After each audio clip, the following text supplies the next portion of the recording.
A service of KIBMradio.com, the Internet's home for an all old-time radio.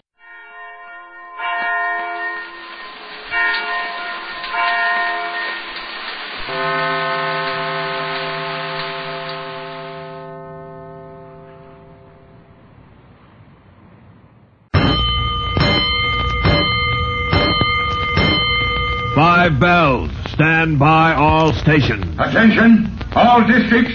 A five-alarm fire. 5 bells. Move in immediately. That's it. Let's go! Let's go. Firefighters!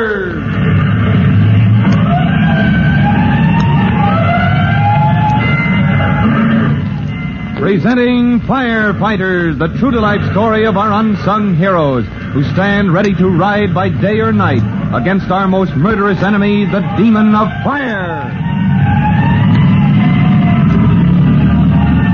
In one moment, we'll join Chief Cody and rookie fireman Tim Collins out at the end of the Tennacombe towboat dock, where, for the second time in recent days, a startling event has occurred.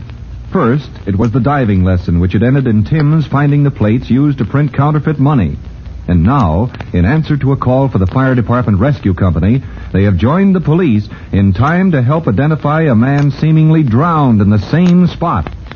Now, if you've forgotten who this man was and why he's so important to fireman Tim Collins, we'll bring you up to date in just 1 minute.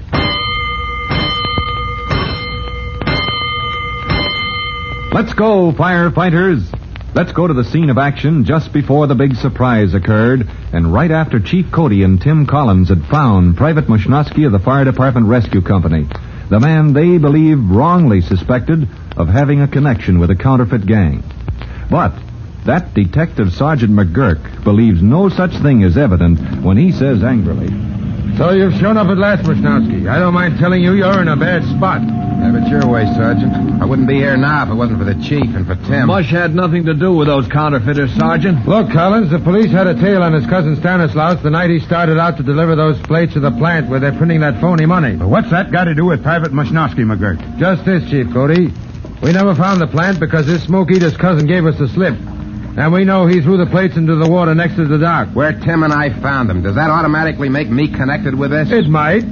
You might have been going to return those plates to your cousin. How can you prove you weren't? No. Not unless I find Stanislaus. Fat chance of that. He's taking it on the lam. McGurk, they don't come any fairer or squarer than you. I want you to hear the whole story. I want to, Cody. And I'm sorry he's in your department because it looks bad. Right now the police launch is docking and I've got to take a look at the guy they fished out of the water. All right. We'll lend you a hand getting the fellow off and onto the dock. The deck is level with us now, Tim. All right, Chief. I'll hop aboard. I'll lift him off to you. It's too dark to see what we're doing. You on the launch. Turn that searchlight on us, will you? Okay. That's better, Sergeant. Let me give you a hand lifting him off, Tim. All right. Yes, sir. That poor fellow sure looks a goner. Careful now. Yeah. All right. Set him down in the light. Yeah. That's it. Yeah. Now let's... Wow. How do you like that? Take a look, Mushnosky. Yeah. I am. Hey, what's the matter, Mush? You look like you'd seen a ghost. He has, in a way. He's recognized his cousin Stanislaus. For that matter, so have I. Any pulse? Is he breathing? No, Chief, he isn't. If your man, Private Mushnosky, had any idea his cousin would clear him of suspicion, he can forget it right now. He's dead. Oh, gosh, of all the tough breaks, Mush. Do you two men belong to a rescue company or don't you? Huh? Oh, holy smoke, the Chief was right, Mush. We're not beaten yet. That's right. What are we thinking of? Artificial respiration, of course, Chief. Leave that to me. I'll get the inhalator from the truck. Just what are you men up to, Chief Cody? Well, the police and fire departments have been thrown together on this, Sergeant. Little cooperation, huh? Of course, but this man's finished. He's dead. I didn't hear a doctor say that, McGurk. And there may be a spark of life yet. Your launch brought him in. Maybe our equipment can bring him around. Is that the inhalator Collins is bringing out here in that case he's carrying? Yes, sir. That's standard rescue equipment. In that case, Mushnosky, why are you wasting your time on your knees giving your cousin artificial respiration? If he was breathing, the inhalator might be enough, but he isn't, so we'll give him the works. Oh? Don't forget, Sergeant, it's mighty important to me how this comes out. Maybe he won't back up your story even if he lived. Here's the HH job, Chief. All right, break it out, Tim. You're the senior rescue squad man here, Private Mashnosky. You take over. Thanks, sir. I appreciate that. I've got the carbogen cylinder out, mask, breathing bag. You want to take over, Mush? I'll keep on with the respiration, Tim. Open one cylinder valve. Right. Now the valve between the cylinder and the pressure gauge. Got it. Check. Make sure that gauge is indicating pressure. Okay, turn the pointer on the gauge back to 10. Yes, sir. All set. Attaboy. You're ready to inflate the cushion now, Tim. Yep. Then place the rubber mask over his mouth and nose. Where are you going, Chief? Better send the truck back to quarters for the next call. Then I'll check up for myself. And if everything's quiet, I'll have a cup of coffee. Will you join me? Well, I've got to be here if and when the racketeer comes to, Chief. I sort of thought you'd hang around yourself. Tim and his buddy may be on the job several hours from now. It's somewhat later when the fire chief and the sergeant of detectives return to the towboat dock. As they walk out, McGurk says, Those boys of yours from the rescue squad are still working over that mug. You can see them in the glare of the searchlight. I told you they would be. Doesn't that prove Mashnosky isn't mixed up in his cousin's racket? I don't get it, Chief. Well, do you think he'd be so anxious to save that man's life if it would tie him to a gang of counterfeiters? Well, I see what you mean, but just the same, Cody, the record shows Mashnosky some years ago worked for a carnival where he palmed off his counterfeit dough on the customers. I told you he never had the slightest idea it wasn't the real stuff, Sergeant. I can't take his word for that. But it was that cousin of his, Stanislaus, who tricked him into it. Now, would you believe him? I don't know. First, he has to be alive. Listen, Mashnosky has one of the best records in the department. It's a shame to ruin his career because a relative joined up with a bunch of crooks. From here, it looks like his relative has joined his ancestor. I won't believe it. They've got to pull him through. How are you coming, Mashnosky? We got the break of a lifetime, Chief, when we went to work on Stan a few minutes ago. What are you talking about? It was over an hour ago. Oh, Mush and I lost all track of time, Sergeant, but you and the Chief take a look at that breathing bag. How's that? Well. Kneel down and take a look, McGurk. What's that? This balloon-like bag. Yeah, this fellow's breathing all right. Nice work, boy. You mean every time it sort of fills up and then collapses? Yeah, that's a breath, sir. He'll be around in no time. Keep your mind on your work, Hooksy. It's increasing a little. Open the low-pressure valve just a bit more. I got you, Mush. Don't look so puzzled, McGurk. They're simply increasing the flow of carbogen from the cylinder to keep that breathing bag from collapsing each time that the fellow breathes. Well, that explains everything. I didn't know you had to be a scientist to join the fire department. Well, it helps, especially in rescue. Watch it, Tim. I think this is it. Huh? Yeah, quick, get that rubber mask off his face. Check. All right. Easy does it now, boy. Easy does it. Slow now, Stan. Breathe deep. Deep but easy. Slow and easy. Now, don't worry about anything. It's me, Mush, your cousin, Stan. Mush, what are you doing here? It's my job, Stan. We thought you were a dead duck. You came plenty close to being drowned. Yeah. Now I remember. Thanks, Mush. Thanks, kid. Is he okay? Can I talk to him? Stan, this is Sergeant McGurk. Yeah, I know. We meet again, huh, Flatfoot? I've been hoping we would, Mashnosky, after you gave my men the slip the other night. Ask him whether his cousin was mixed up with this gang, McGurk. What's the fire department doing here? Never mind that. I want a few straight answers, Stan. We know you never delivered those plates for printing counterfeit money to that hidden plant. That's right, copper. They're in the water under this dock. You're wrong. They were fished out by your cousin and Tim Collins. They're locked up at headquarters this minute. That right, Mush? That's right, Stan. Tim was making his first underwater dive. The chief was experimenting with a new magnet, and we picked up the plates that you threw in there. Good for you, kid. I'm glad you did. You're glad? What kind of talk is that from you? Listen, McGurk, you know me. Strictly small time. I never was mixed up in nothing big, no killings. That's right, Stan. You weren't. And I ain't gonna be now. Especially my own. You mean that gang tried to kill you? Yeah, Mush, they don't believe I ditched the plates.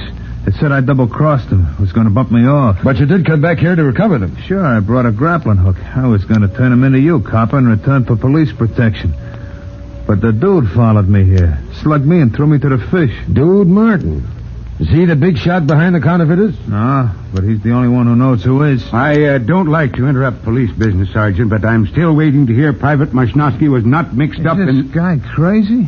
Mush never had no part in any of this. I'd like to believe you, Stan. In fact, I'd like to believe your whole story, Listen, but... copper, I'll prove every word I say. How? I'll tell you where the plant is, where they print that phony dough. You make a raid, talk with the dude. It certainly would go a lot easier with you, Stan, if you'd talk, and then I'd know I could believe what you say about Mush here. Only, well, you know what they say about the dude. Oh, yeah. I forgot. Dead men don't talk. Well, that sounds kind of ridiculous to me, Sergeant. This gangster's obviously alive. You know how to conduct a raid. You can capture him, see that he talks. We'll make the raid, Chief, because we have to, but it's bound to fail. For me, because I won't learn who the big shot is. For you, because we still won't know if Stan is telling the truth about his cousin, Private Mushnowski. Oh, but Sergeant, that just doesn't make sense. Yes, it does, Tim. You see, this dude Martin is one man who can't be taken alive. The three men from the fire department look at each other in bewilderment. What is the mystery behind the detective's words? If you want to find out the answer with Chief Cody, Rookie Fireman Tim Collins, and Private Mushnowski, listen to our next true-to-life episode of The Firefighters. Now, in just a minute, Chief Bob Cody will be back to give you boys and girls your special assignment. But first, a message. And now, Chief Bob Cody with a special notice for the Firefighters Brigade. Chief Cody. Hello, boys and girls. This is Chief Cody with what you might call a special Saturday night assignment. Of course, I'm only joking, but I put it that way because it has to do with taking a bath.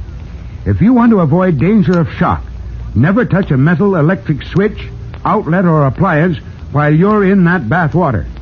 That's a warning that may save the rescue company a trip to your house. So don't forget.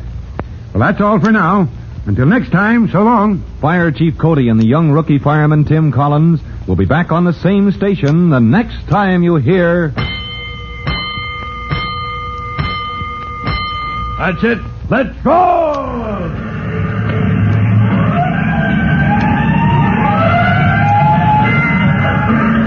Let's go! Firefighters!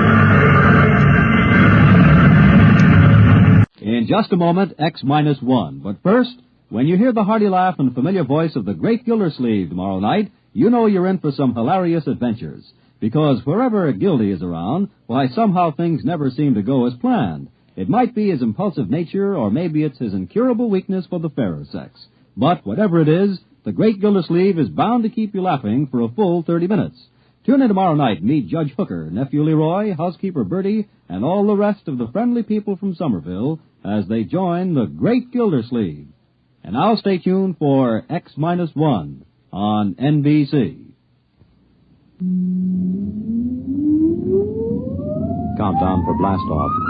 X-5, 4, 3, 2, X-1, fire.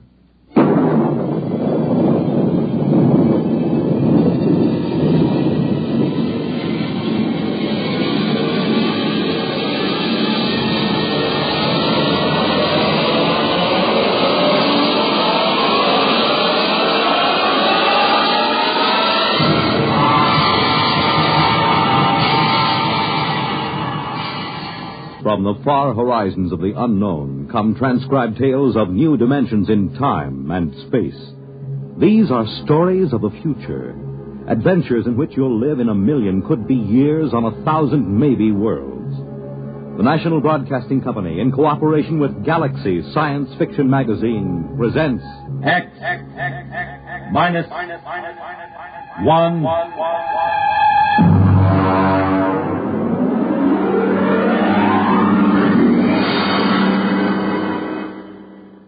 Tonight's story, Junkyard, by Clifford D. Simak.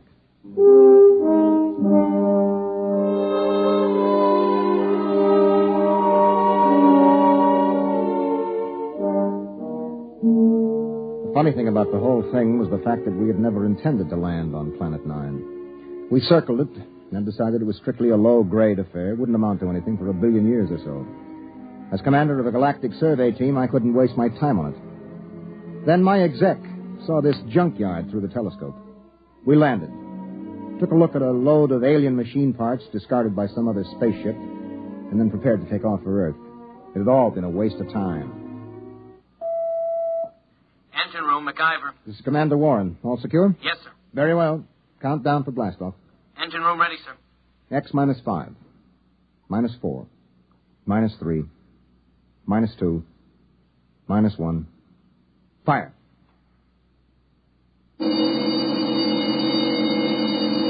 Mac, what's wrong down there? Well, I don't know, sir. Brady, get the data analyzer ready. We'll have to correct for a new takeoff time. That's the first time I ever heard of engine failure before takeoff. Well, better before than after. Engine room? Yes, sir. What's happening? You boys ready yet?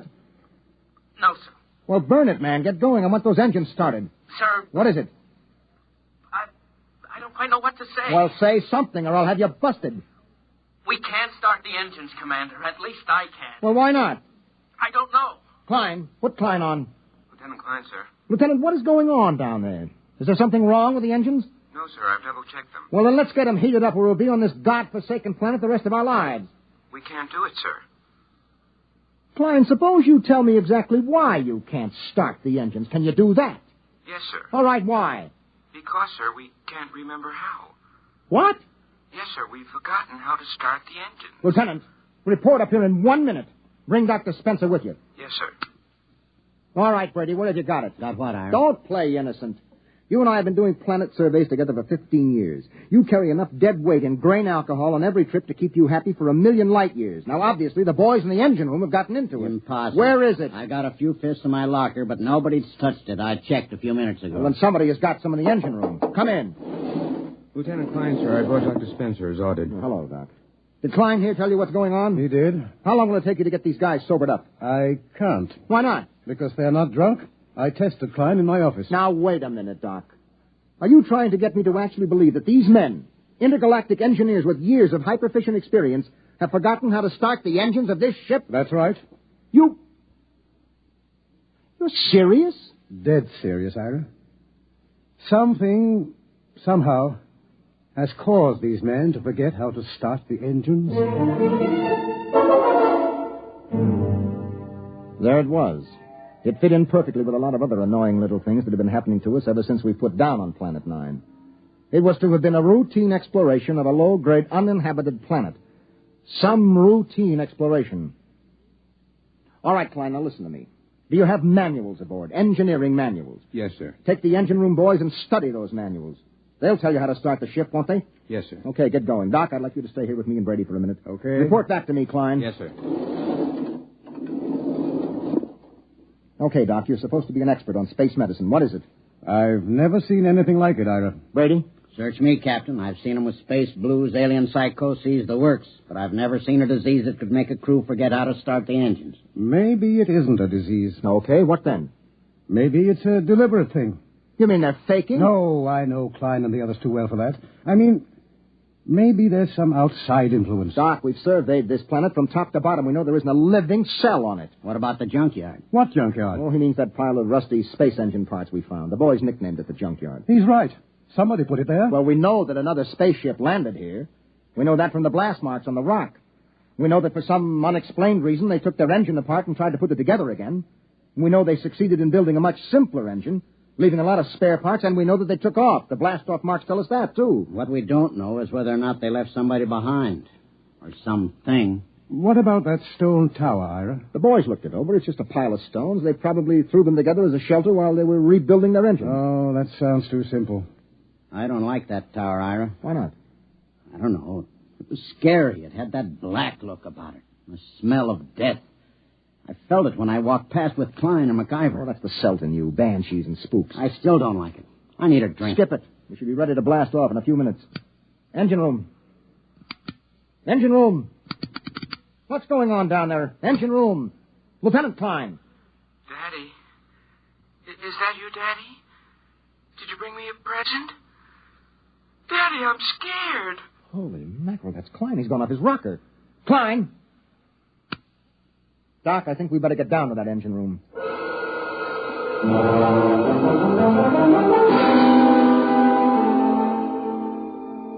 When Doc examined Klein, he found him to have the mind and memory of a 6-year-old. That's it, Ira. Something drained Klein of his memory. And that's as much as I can tell you. Well, that's a big help. Here's the manual he was reading. Well, at least we can follow this manual and get off this stinking planet. Hand it to me. Right here.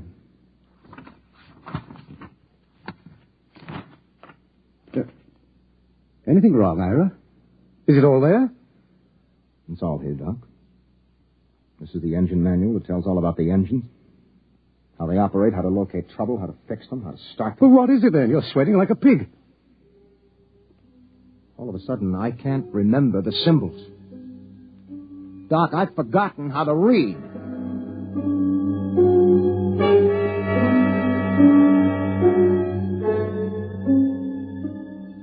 I left the engine room and went out through the lock to stand on the outside platform of the ship. I looked over the junkyard where the metal of the rusted engine parts gleamed. There was a riddle there. A riddle we hadn't been able to figure out. Why had an alien spaceship landed here, ripped out its engines, and then put together a simple, less efficient engine and taken off again? And they had worked in an awful hurry, judging by the mess they left. Why? Why? Mind if I join you, Ira? No, help yourself, Doc. How's Klein? We've made him some toys. He's playing with them. I've assigned Mac to see that he doesn't hurt himself. Doc. Yes? Have you got any ideas on what's happening to us?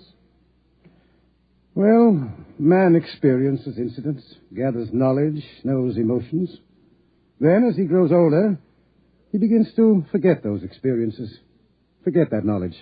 That's what life is, a long series of forgettings. Here, on 9, in some impossible way, the forgetting is speeded up. It happens overnight. No, there's more to it than that. Well, I'm going back to my cabin and try to get some rest.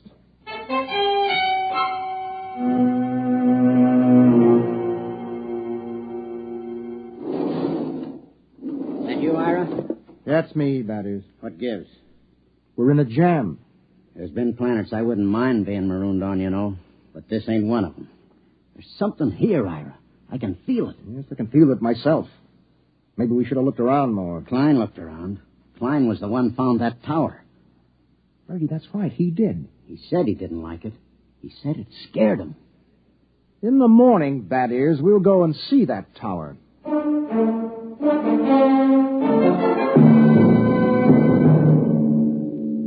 In the morning, I took Doc and MacIver and Brady with me, and we walked across the valley to the stone tower. It wasn't much of a tower, maybe 8 or 9 feet high, made of rocks piled one on top of the other. Pretty solid.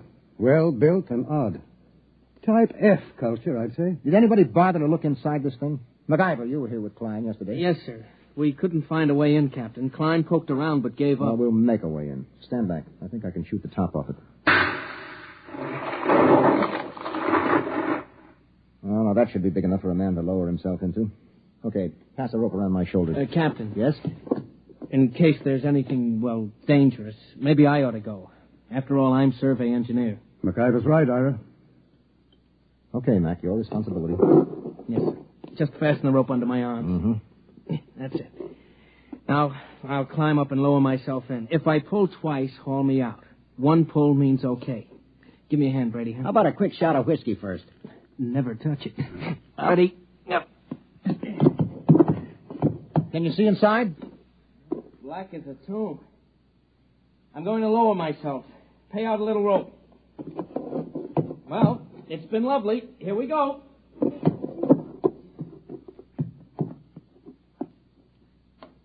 One tug.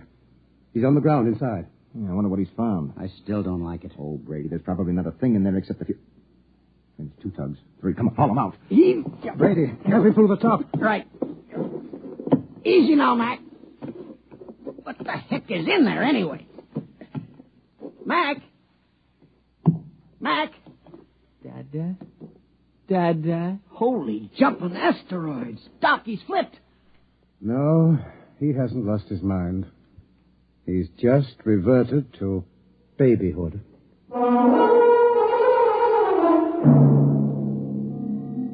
We stood there at the foot of the tower, stunned.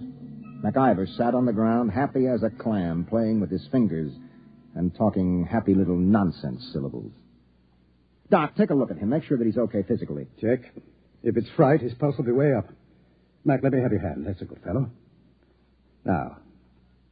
Good heavens. What is it? I've forgotten what the normal pulse rate is. Pulse? Doc, let's get out of here. Brady, pick up MacGyver and bring him back to the ship. Come on, let's get away from this tower.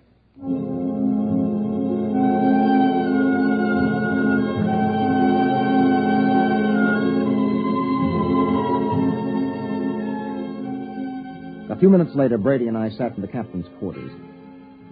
He didn't do much talking, just sat and tipped his bottle to his lips ever so often. Well, at least we know in a general way what we're up against. Do we? We know there's been knowledge lost, important information forgotten. Check. Now, that memory, that lost skill, that knowledge went somewhere. Maybe there's something in that tower that takes it away. And I have a silly feeling we might even get it back. Have a drink. That is, get a couple of men, volunteers. Now? Now. What for? We're going to find out what's inside that tower.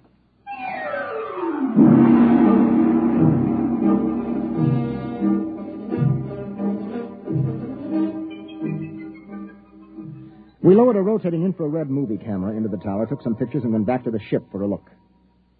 There was something in there, all right. Now, as far as we can determine, this thing we photographed is shaped like a watermelon standing on end. The movement of the hairs all over it suggests vibrations, such as an antenna of an insect. Underneath are wires leading to terminals that seemed plugged right into the thing. You think it's a form of life? My guess is a combination of living organism and machine. After all, man and machines work together. The difference is that man retains his individual identity. Well, since it doesn't locomote, somebody or something must have put it there. Exactly.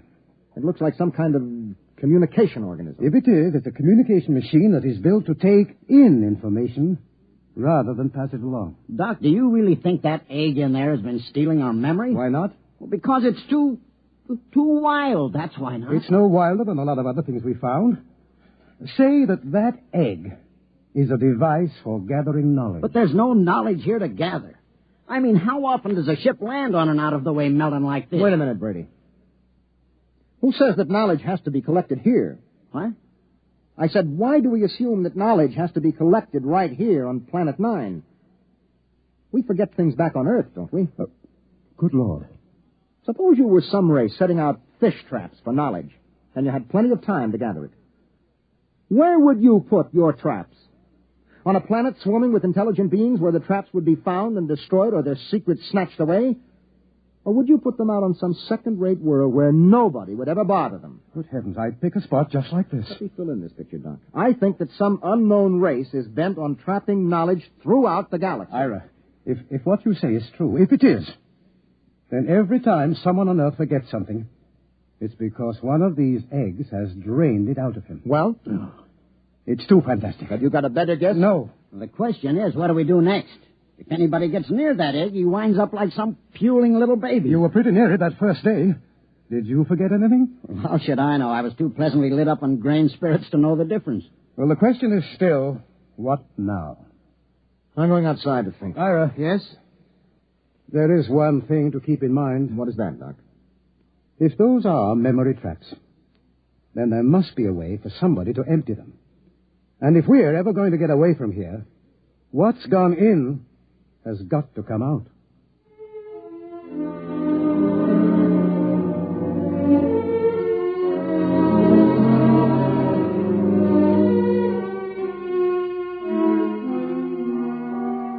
I stood out on the platform of the ship and tried to make some sort of pattern of it. Forgetfulness. That was the key word. All through the galaxy, in every culture, there was forgetfulness. There were lots of learned theories, of course, kinks in the brain, neuroses, data processing. But suppose they were wrong. Might it not be that forgetfulness was caused by thousands upon thousands of these memory traps planted throughout the galaxy, nibbling away at the conscious memory of all the sentient beings that lived among the stars? On Earth, a man forgets slowly because the traps are far away. But here, in their very shadow, a man forgets suddenly. And then another thought entered my mind. What kind of race had set these traps? How did they empty them? How? Brady. Huh? Where do you keep your liquor? Not cheap. Come on, where? It's in my locker. Get it out of there, all of it. Ira. That's a direct order. Okay. All of it. That it? Yeah. I never thought I'd see the day when you pulled rank on me, Ira. If you confiscate this stuff, so help me, I'll never Who forgive said you. anything about confiscating?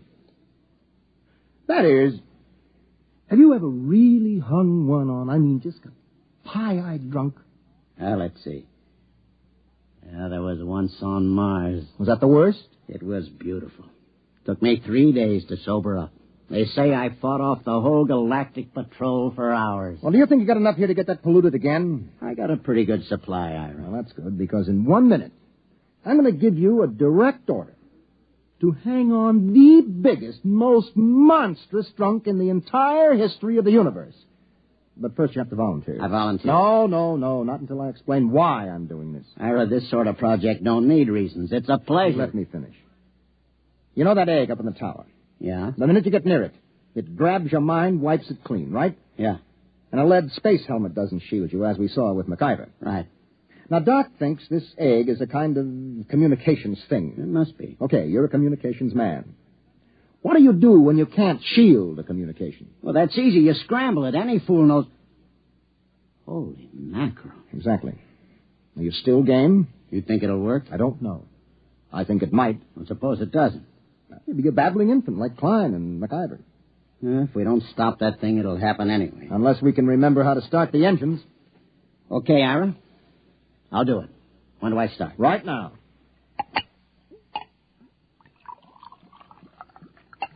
Well, Ira, here's mud in your ever-loving intergalactic eyeballs. You know something? I'm beginning to like this mission already.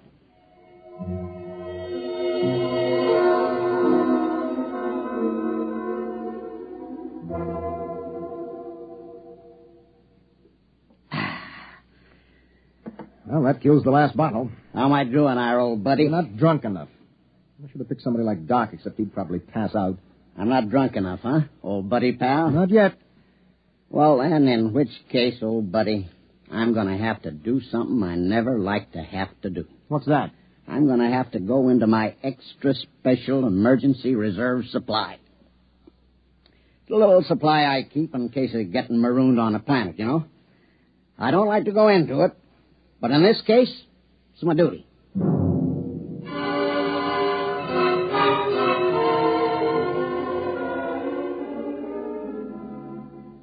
I'm a rambling wreck from Georgia Tech and a heck of an engineer. A rambling wreck from Georgia Tech and a heck of an engineer.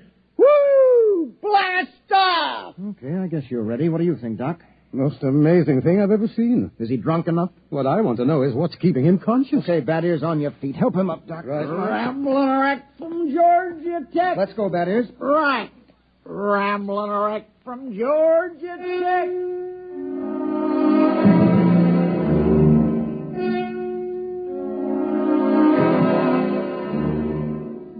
Somehow we pushed, hauled, and stumbled Bad Ears Brady out of the ship and up the rocks to the egg tower.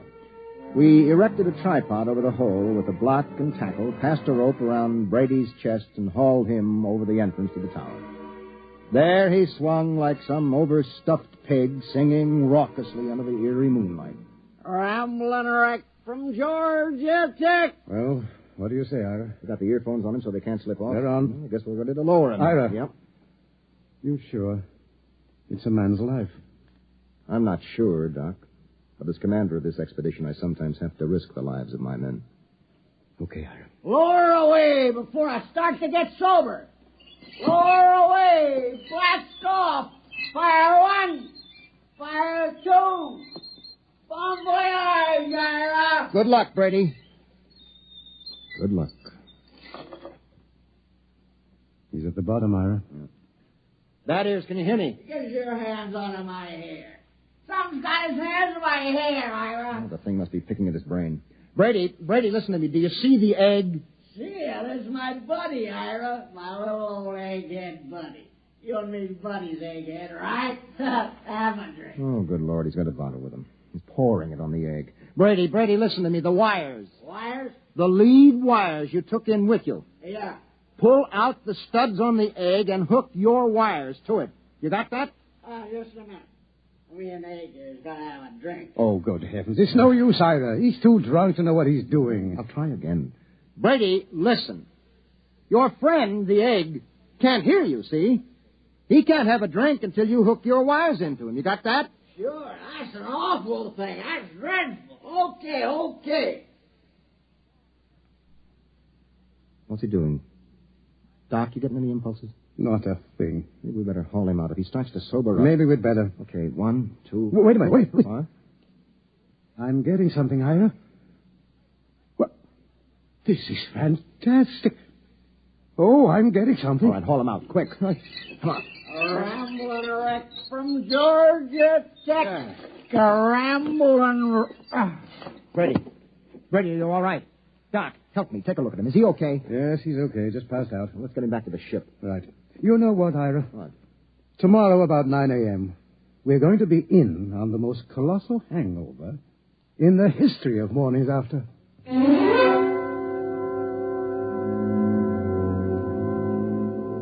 We were in on more than Doc Spencer had bargained for. More than any human being had any business being in on. Oh. Well, Brady, how do you feel? Shoot me. You turned the trick. The tower. You hooked into the egg. The stuff is rolling out now. Doc and the boys have got a recording hooked up. The stuff they're listening in on is enough to set your teeth on edge. What's that? The information that mind trap has been collecting for hundreds of years. It'll take us years to sort it out, but we're getting some of it straight already. Any of our own stuff? Plenty. Anything on engines? Well, not on our engines. So? We got the dope on the Junkyard engine. Mac and the boys are helping to get it assembled. We're ripping out our own engines and just keeping some of the parts. Another junkyard, huh? Another junkyard. The engine we're building now is superior to anything ever built. Pretty handy little gadget, that egg. Only one thing. What's that? Tell Doc if he comes across a good hangover remedy to let me know, huh? Oh.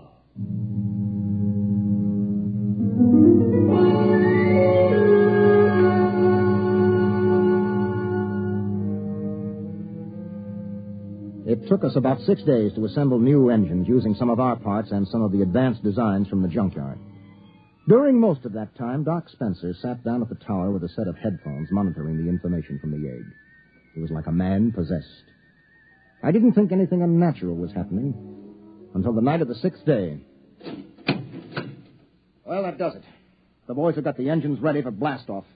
There's a full moon, too. We should be able to lift her by tomorrow morning, huh? We're blasting off in exactly 1 minute, that is. What? In exactly 1 minute. But Ira, Doc and some of the techno boys are down monitoring that egg. I know it. Well, it'll take them 20 minutes to get back into the ship with all that equipment. They're not getting back. Huh? I said they're not getting back. Ira, are you nuts? Come here, that is. I want you to take a look through this field scope. You can get a good close-up of Doc and the boys who have been monitoring that egg. Wait till I get it focused. You got 'em? Yeah? Take a close-up. Mother in heaven. You see why we have to leave them here? Those faces, they're like some kind of beast. What is it, Ira? What's happened to The us? same thing that must have happened to the crew of the last ship that touched here. The same thing that made them blast out of here in such a tearing hurry. What? That is, there isn't only knowledge in that thing. Those boys are monitoring something else. Something else. Personality, that is. They're not human anymore. They're turning alien.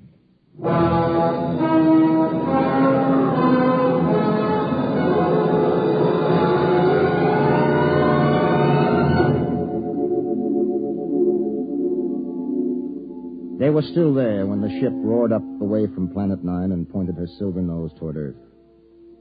We could see them in the scopes. A group of tiny figures crouched over the recording equipment, their earphones plugged into the egg. They didn't even look up when we blasted off. They were no longer human now. They were something else. Something 1,000,000 light years old and of another world.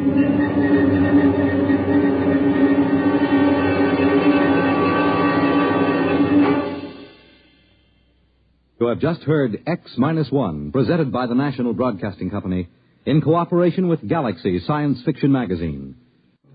Your announcer, Fred Collins. X-1 was directed by Daniel Sutter and is an NBC Radio Network production.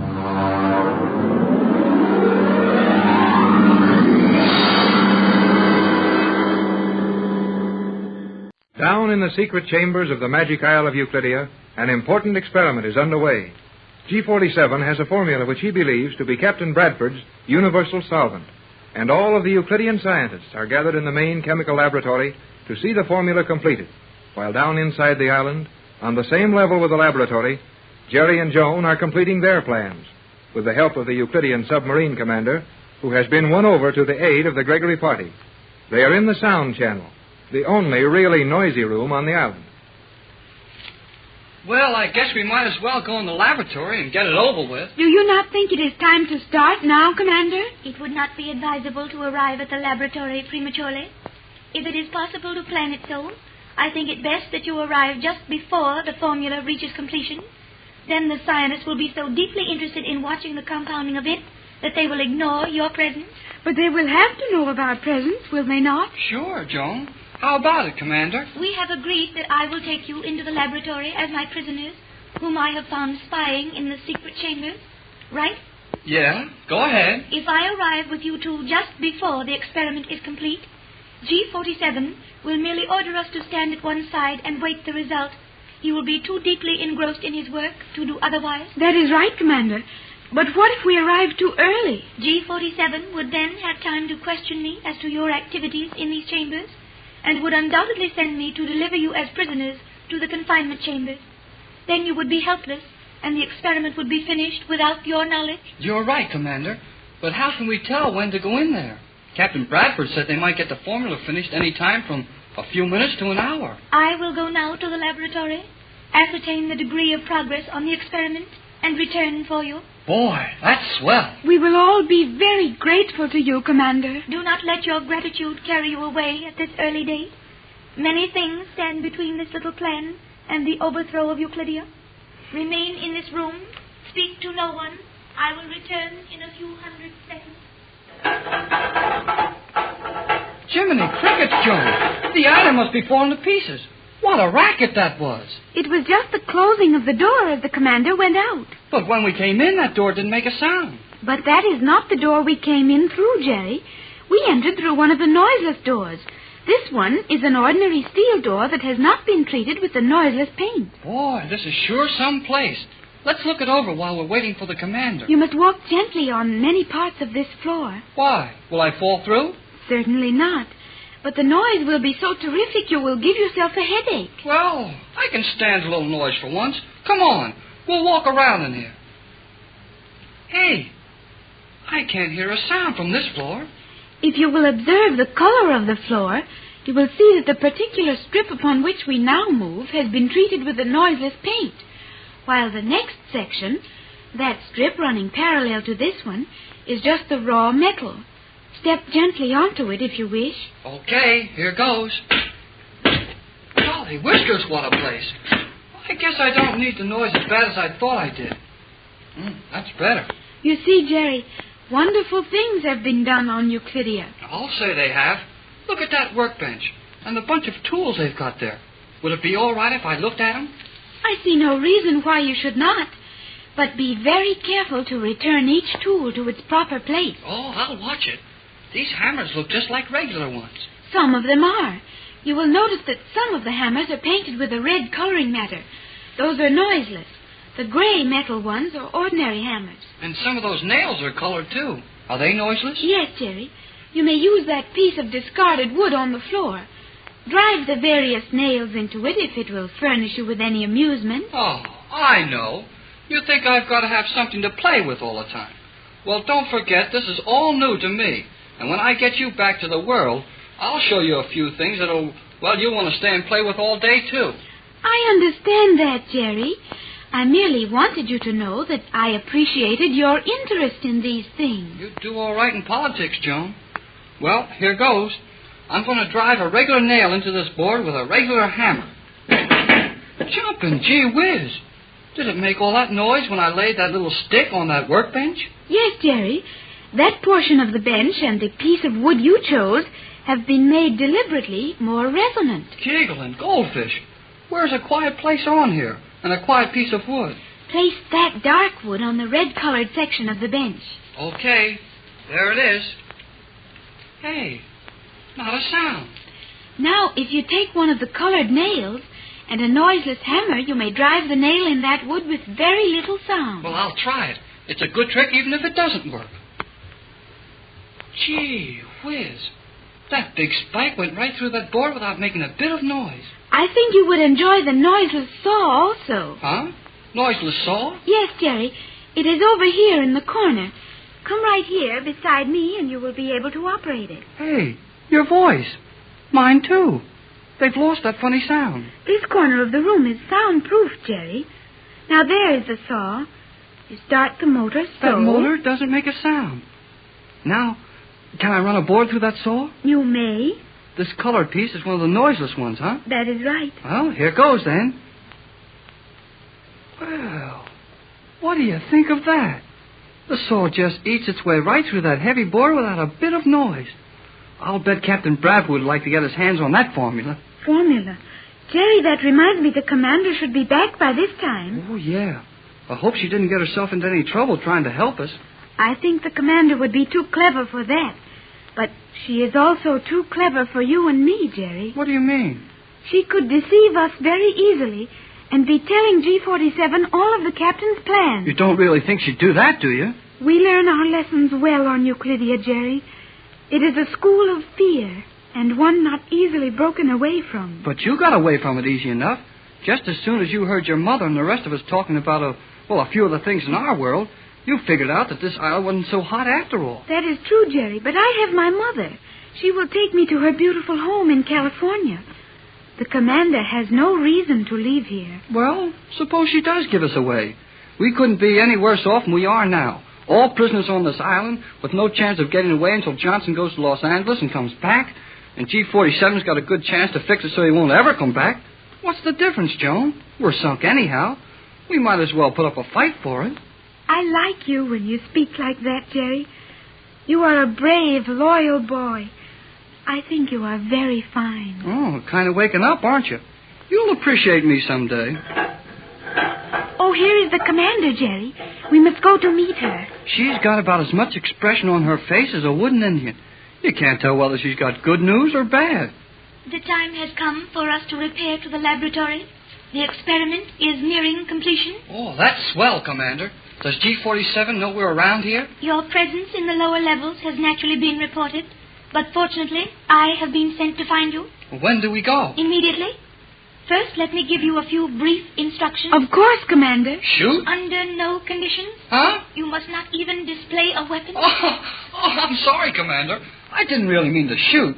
That means go ahead with your story. I must have a translation of your complete vocabulary at another time. Now we will enter the laboratory and remain just within the door. Even if our presence is observed, we will probably be ignored. However, should G47 have time to question us, remain silent. I will explain how I found you and brought you to the chambers. I think that is a splendid plan. Do you not, Jerry? Well, let's get going. Precisely. Follow me.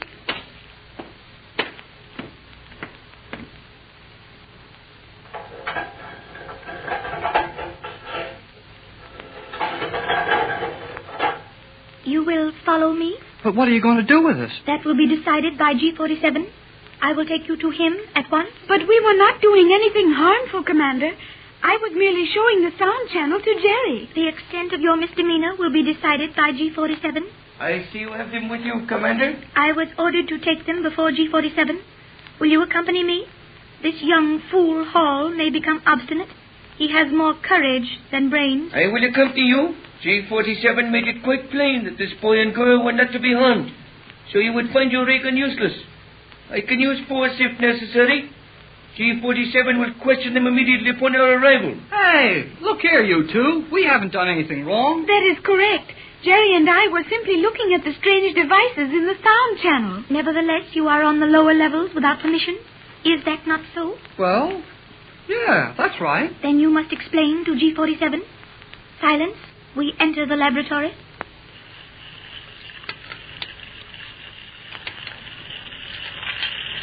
Gee, I thought the laboratory would be another of those silent rooms. It is not silent for the benefit of many experiments which deal with sound. Normal hearing is indispensable. Should I report our presence to G47? It is not necessary. We are observed. G47 is coming toward us now, Jerry. Say nothing to make him angry. Then I can't say anything. That guy hates me for saying good morning.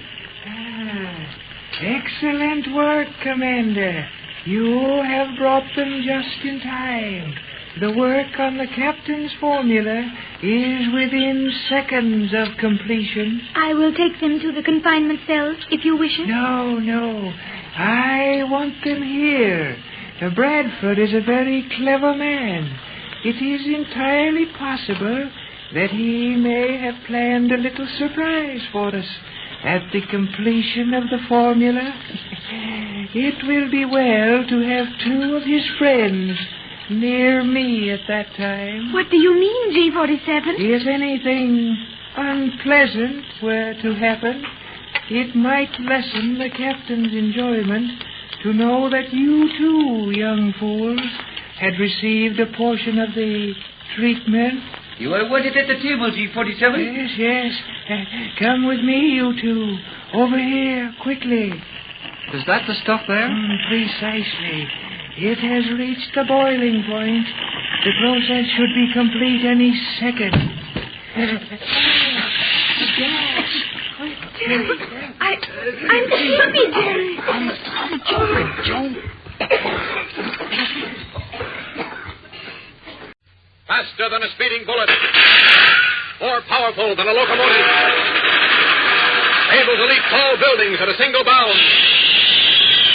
Look, up in the sky. It's a bird. It's a plane. It's Superman. Kellogg's Pep. P-E-P, Pep. Kellogg's Pep, the Sunshine Cereal, presents The Adventures of Superman.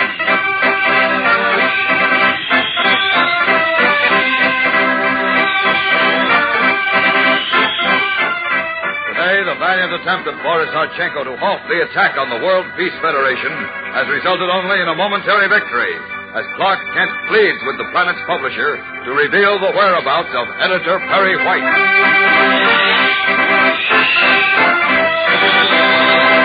Hello there, gang. This is your pal Dan McCullough. Say, if you want to taste a really smooth dish, just breeze up to a bowl of Kellogg's Pep tomorrow morning. Is it light and golden? Is it cool and crisp? Is it terrific? Why, Pep looks good enough to eat. And believe me, gang, there's good eating ahead when Pep, with cool milk and sugar, heads the breakfast menu. Every single flake is crisp and tender as a breeze. You dip your spoon in, and it comes up rippling with the light sunshine flavor Pep is famous for. So strictly delicious, it's really fun to eat. And say, speaking of more fun, you just take a look in your next package of Pep. You're in for a surprise. I mean a surprise prize. Because, listen, you may find an exciting colored cardboard model of an Allied plane, easy and fun to assemble. There are 7 model planes you can collect. Or you may find one of a great new series of 24 full-color bird pictures with a description on the reverse side to help you identify each of these birds when you see it. Or if you don't find a bird picture or a model plane, your Pep prize might be a bright-colored comic button with a famous character straight out of the funnies. One of the 18 swell buttons to wear on your beanie cap or jacket. Why, all 3 kinds of prizes are super. So get busy collecting them. Ask Mom to get a package of Kellogg's Pep, the Sunshine Cereal, right quick from the grocers. Now, the adventures of Superman. A gigantic undercover plot against the World Peace Federation by Rufus Pelly, fabulously wealthy munitions magnate, has resulted in the disappearance of Perry White, editor of the Daily Planet. A secret henchman of Pelly's named Homer Smith is now in control of the great newspaper and is about to launch a vicious campaign against the Peace Federation. Certain that John Grayson, publisher of the Planet, held the key to the mystery, Superman traced him out to sea during a hurricane, rescued him from his sinking boat, and carried him to the home of a doctor in a small village on the coast. As we continue now, once more in his guise of reporter Clark Kent, he is questioning the newspaper publisher in the offices of Dr. Agnew, who has been called away by a patient. Listen. You've got to tell me, Mr. Grayson. Where is Perry White? I don't know, Kent, I swear. Does Homer Smith know? I don't know. Look, you didn't want to make Smith your personal representative on the Daily Planet, did you? Well, He forced himself on you, didn't he? Yes. Why? I can't tell you. Why are you terrified of Smith? What's he got on you? Please, Kent, stop it. I can't tell you. I can't tell you anything. You've got to tell me. That's the only way I can find Perry White and stop Smith's campaign to sabotage the World Peace Federation. Now talk, man, talk. Oh, Kent, you don't know what you're asking. I'm asking you to save the life of Perry White, a fine man and a useful American. I'd do anything to help Perry. And I'm asking you to save the lives of millions of men, women, and children who die in the next atomic war. Unless the World Peace Federation is on the job to prevent future wars. You don't understand, Kent. I understand. You can't understand. I understand. You're thinking of your own selfish interests. You're willing to sacrifice Perry White and the peace of the whole world. Stop it, Kent. I can't stand it anymore. You're repeating the words my own conscience has been saying to me. All right, I'm going to keep on repeating them. Oh, no, please. I can't stand anymore. I'll tell you what I know. Good. I'll tell you everything. If only it isn't too late. Well, maybe it isn't, but talk fast. Well, you see, Kent, during the war, my old college roommate came to see me. He'd just come back from Europe, he said, where he'd set up a relief organization for refugees driven out by the Germans. Yes? He'd come back to raise funds, and he counted on me for a substantial contribution. I didn't let him down. I wouldn't expect you to, Mr. Grayson. Thanks. A little later, he wrote me from England. He painted such frightful pictures of the poor refugees that I not only contributed more money, but I voluntarily tackled my friends for funds, which I sent on to my old roommate. We had quite a bit of correspondence. Then the war was over. But a few months ago... Yes? I read that Bronson, that was my old friend's name, was being tried in England for treason. In England? Yes. Seems that at some time after leaving college, he became a British citizen. And now he was being tried for treason, accused of spying for the Nazis. Oh, I remember the case now. He was convicted, wasn't he? Convicted and hanged. Yes. Then, a week or two afterwards, Homer Smith came to see me. Oh, I think I'm beginning to get the drift of this. Now, wait till you hear. Smith had most of the letters I'd written to Bronson, photostatic copies of the checks I'd sent his relief organization. The organization was phony, I suppose, with money going to the Germans. That's right. But besides the letters and checks I'd sent Bronson, Smith had a lot of other letters written on my letterhead, but for which I was not responsible. Forgeries? Exactly. Excellent forgeries, by the way. I see. But what effect could they possibly... Those letters, presumably written by me, implicated me as a Confederate of Bronson's. They made me appear a Nazi sympathizer who raised money for the German war machine. Uh-oh, blackmail. Yes. Smith said he would turn all this evidence over to the FBI and to the opposition newspapers unless I appointed him as my personal representative on the Daily Planet with full authority to dictate its editorial policy. Which meant to switch the Planet from its strong support of the World Peace Federation and make us knife it in the back. Yes, although I didn't know that until later. Heaven knows I didn't want to play ball with Smith, but that forged evidence, together with my legitimate letters and checks, made a perfect frame-up that would have convicted me. You can see I didn't have a leg to stand on. But, Mr. Grayson, can't you see how... I realize now I shouldn't have done it. I was being selfish, but it came so suddenly... Never mind that now. We've got to work fast if we're to find Perry White and stop Smith and his crowd from cutting the Peace Federation's throat. Try to remember. Did Smith ever mention any of the men behind him? No, but he admitted there were people behind him. Powerful men who intend to ruin the Federation. And who stop at nothing. Blackmail, abduction, even murder in order to do it. Yes. Well, we'll see about that. Look, Mr. Grayson. Are you willing to cooperate with me from here on in? I'll do anything I can to atone for what I did, Kent. Anything. Good. Here's a fountain pen. I want you to write what I dictate. Swiftly, Kent dictates a short note, which John Grayson writes and signs. Then, leaving the newspaper publisher in the village doctor's house with careful instructions, he steps outside, resumes his true identity of Superman, and streaks back to Metropolis. A few moments later, once more in the guise and garb of Clark Kent, he enters Lois Lane's office in the Daily Planet. Well, wherever have you been? Did you find out anything about the chief? No, not yet, Lois, but Oh, dear. Clark, the most terrible thing happened. What? We, or rather Boris Archenko, managed to stop the first edition from coming out with Homer Smith's editorial against the World Peace Federation. Good for Boris. Good nothing. It only delayed the inevitable. Mr. Smith fired poor Boris. Uh-oh. And our 3 o'clock edition, which goes to press in exactly 5 minutes, will carry the editorial. Oh, no, it won't. I tell you it will, and so will our late edition. And Smith has a new and even worse editorial for tomorrow, and ditto for the day after. Take and... it easy now. Wait a minute, Lois. Those rotten lying editorials will not appear in the Daily Planet if my plan works. What plan? I'll explain later. Right now, I've got to see Smith. Where is he? Well, how do you like that? He's taken over the chief's office. You knew that before. Now stop acting as if you can see through doors and walls like Superman or somebody. It's going to be a pleasure to boot him out of that office. When and if? When and if what? Clark, I wish you'd tell me. Later, Lois, later. Just sit tight and keep your fingers crossed. The next few hours will tell the story. Right now, I've got to powwow with Mr. Homer Smith.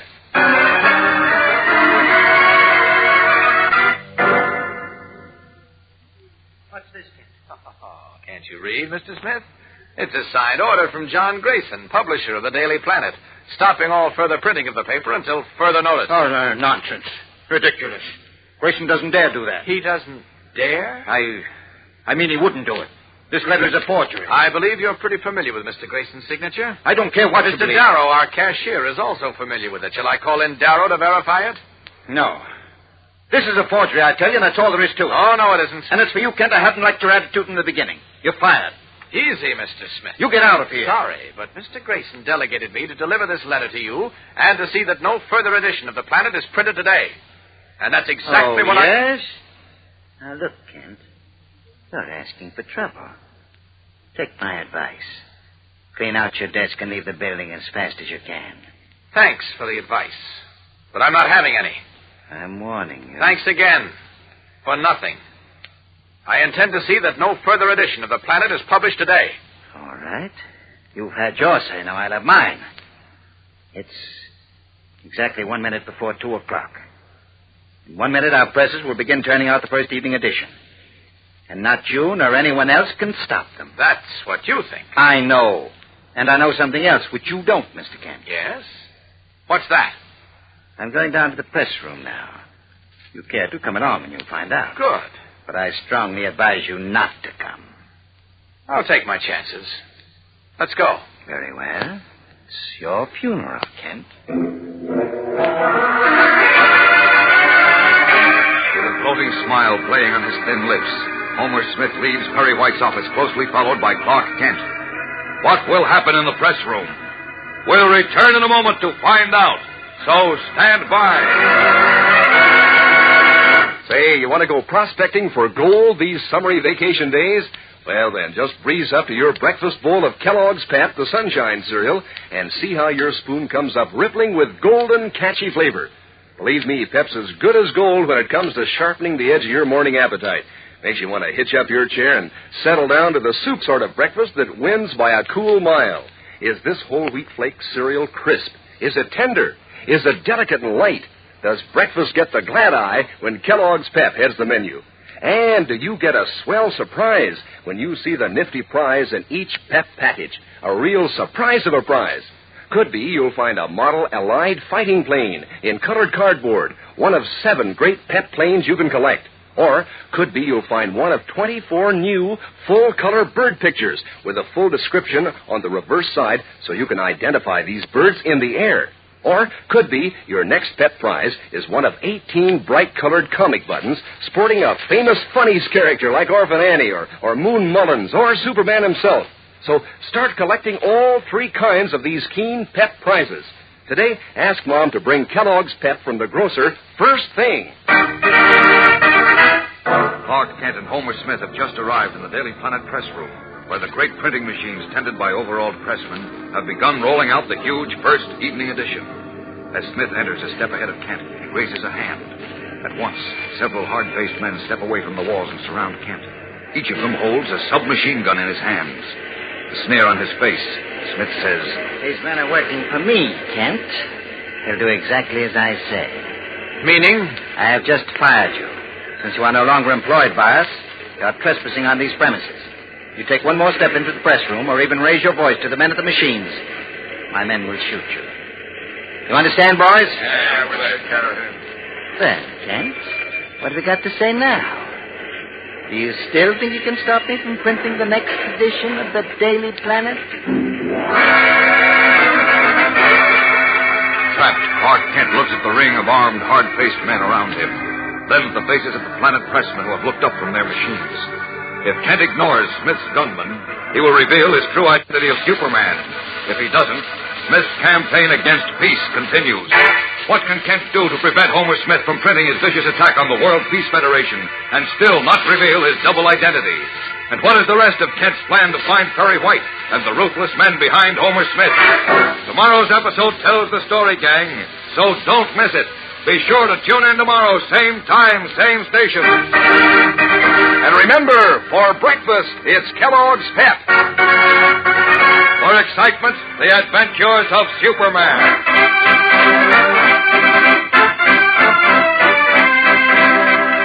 Superman is a copyrighted feature appearing in Superman DC comic magazines and is brought to you Monday through Friday at the same time by Kellogg's Pep, the Sunshine Cereal.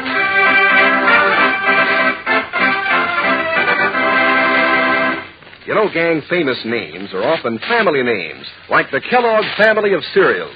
And here's a famous member that makes breakfast mighty swell. It's Kellogg Shredded Wheat. Full ripe whole wheat made into tender, plump biscuits that fit your bowl. Toasted just right, too, for crispness and natural nut-sweet flavor. As for nutrition, well, Kellogg Shredded Wheat is made of finest whole wheat. Mom likes that. And the economy of 15 biscuits in every package.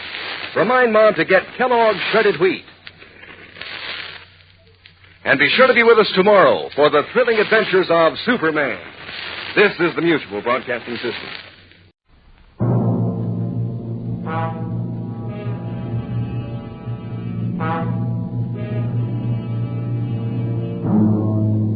Are you burned up at the high price of turkey?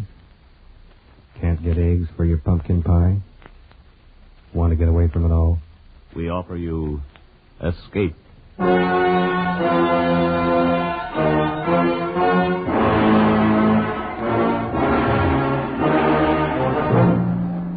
You're trapped in a remote valley of the Andes, walled in by sheer rock precipices, and surrounding you, closing in on you, is a band of blind men who want your eyes. Escape, produced and directed by William N. Robeson and carefully plotted to free you from the four walls of today for a half hour of high adventure. Tonight, we escape to the high mountains of Ecuador and to a remarkable world where sight is unknown, as H.G. Wells imagined it in his curious story, The Country of the Blind.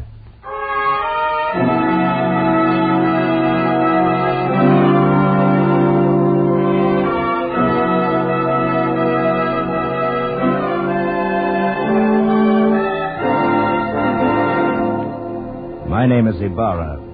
I am a mining engineer in Quito, Ecuador, high in the towering Andes. And up until a year ago, my chief sport was mountain climbing. My last climb was an attempt to scale the remote and forbidding peak of Parascotopetl, a 20,000-foot crag unconquered by man. It is unconquered still. 3,000 feet from the icy summit, our party turned back and fled for their lives.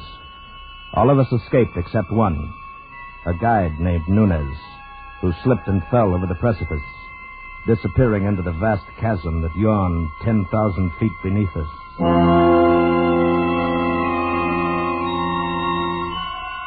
The horror of that man's fall has haunted my dreams for a year.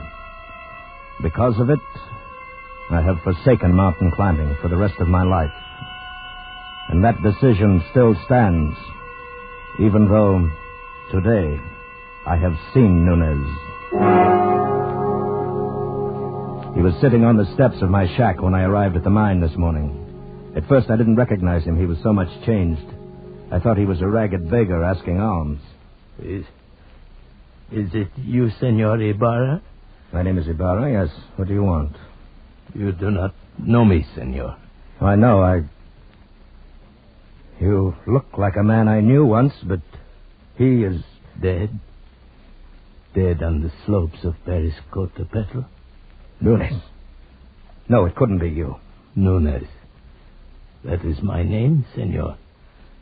At least that is the name I remember. But you fell. I saw you fall. Yes. It's impossible that you could have lived. Perhaps the gods of the mountain had some reason to spare me. Nunes, if we'd had any idea that you were alive, but you went down thousands of feet. We couldn't even attempt to find your body. I know. I do not blame you. You could not have reached me. And if you had, I should not have welcomed you at first. But then later... What do you mean, Nunes? Senor, you will not believe what I have to tell. I can hardly believe that I'm seeing you, talking to you. But what has happened to you? You remember that night, the night I fell? Yes. We had been toiling all day, inching our way up a steep ice wall. And as darkness came, we found a narrow ledge, barely 3 feet wide. It's not very wide, but we can get our shoulder wall up, cut off some of this wind. Well, that'll be welcome. Yes, but first we'll rest a moment. Look at that icy devil up there, glistening in the moonlight. There's another 3,000 feet of sheer ice wall to the top. Well, I can see why no one's ever made it. Think we should go on? I don't know. Nunes, what do you think? It is not my place to say, senor. I was hired to guide you to the top. I agreed. What do you really think? If I believed in the gods of the mountain, as the Indians do, I should be frightened now. Why? Because we have invaded the Forbidden Circle. This part of the Andes is unmapped and unknown, senor. And therefore shrouded in superstition, eh? It is an easy thing to believe strange things in this white loneliness. Some of the legends are really fascinating. I've heard of one, something about a hidden valley called the Country of the Blind. Yes. It is supposed to be somewhere down there below us. A fertile valley which was settled many centuries ago, and then cut off by the great landslide of Arauca. But why the Country of the Blind? Well, even before it was isolated, the people developed a strange illness. All of them slowly went blind. After that, their children were born blind. And the legend is that the valley was the home of the mountain gods. It was too beautiful for human eyes. That's odd. Well, it's all nonsense. Yes, of course. Would be pleasant to find it, though. You know the old proverb, in the country of the blind, the one-eyed man is king? I doubt that we could ever find it. I even doubt if it exists. Of course not. I was only joking. Yes. Well, now if you're arrested, we'll make the shelter wall. Right. I'll give you a hand in a minute. Believe me, Ibarra, for 2 pesos I give up this time. I never realized Senor, how... I'm slipping! Hang on! Nunes! Nunes!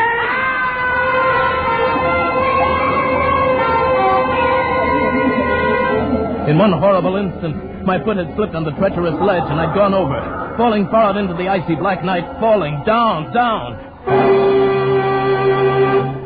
I fell perhaps 1,000 feet. Then I felt a heavy stinging impact of snow. I'd fallen on an almost perpendicular snow slope. And now I was sliding down, tumbling over and over. And then suddenly I realized that my own motion had almost stopped. And it was the snow that was moving. I was riding an avalanche. At almost the same moment I went over the second precipice. It was higher than the first, much higher, perhaps 4,000 feet. I fell with the snow for what seemed minutes, every second expecting the terrible final impact.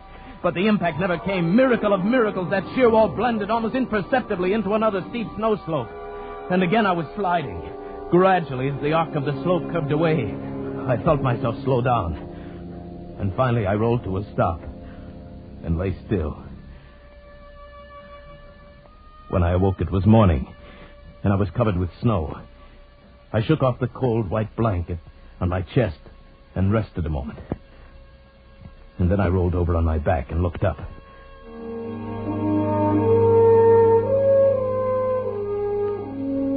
My heart almost stopped as I saw from where I'd fallen. Why, the mountain towered 10,000 feet above me. Then carefully I felt of myself.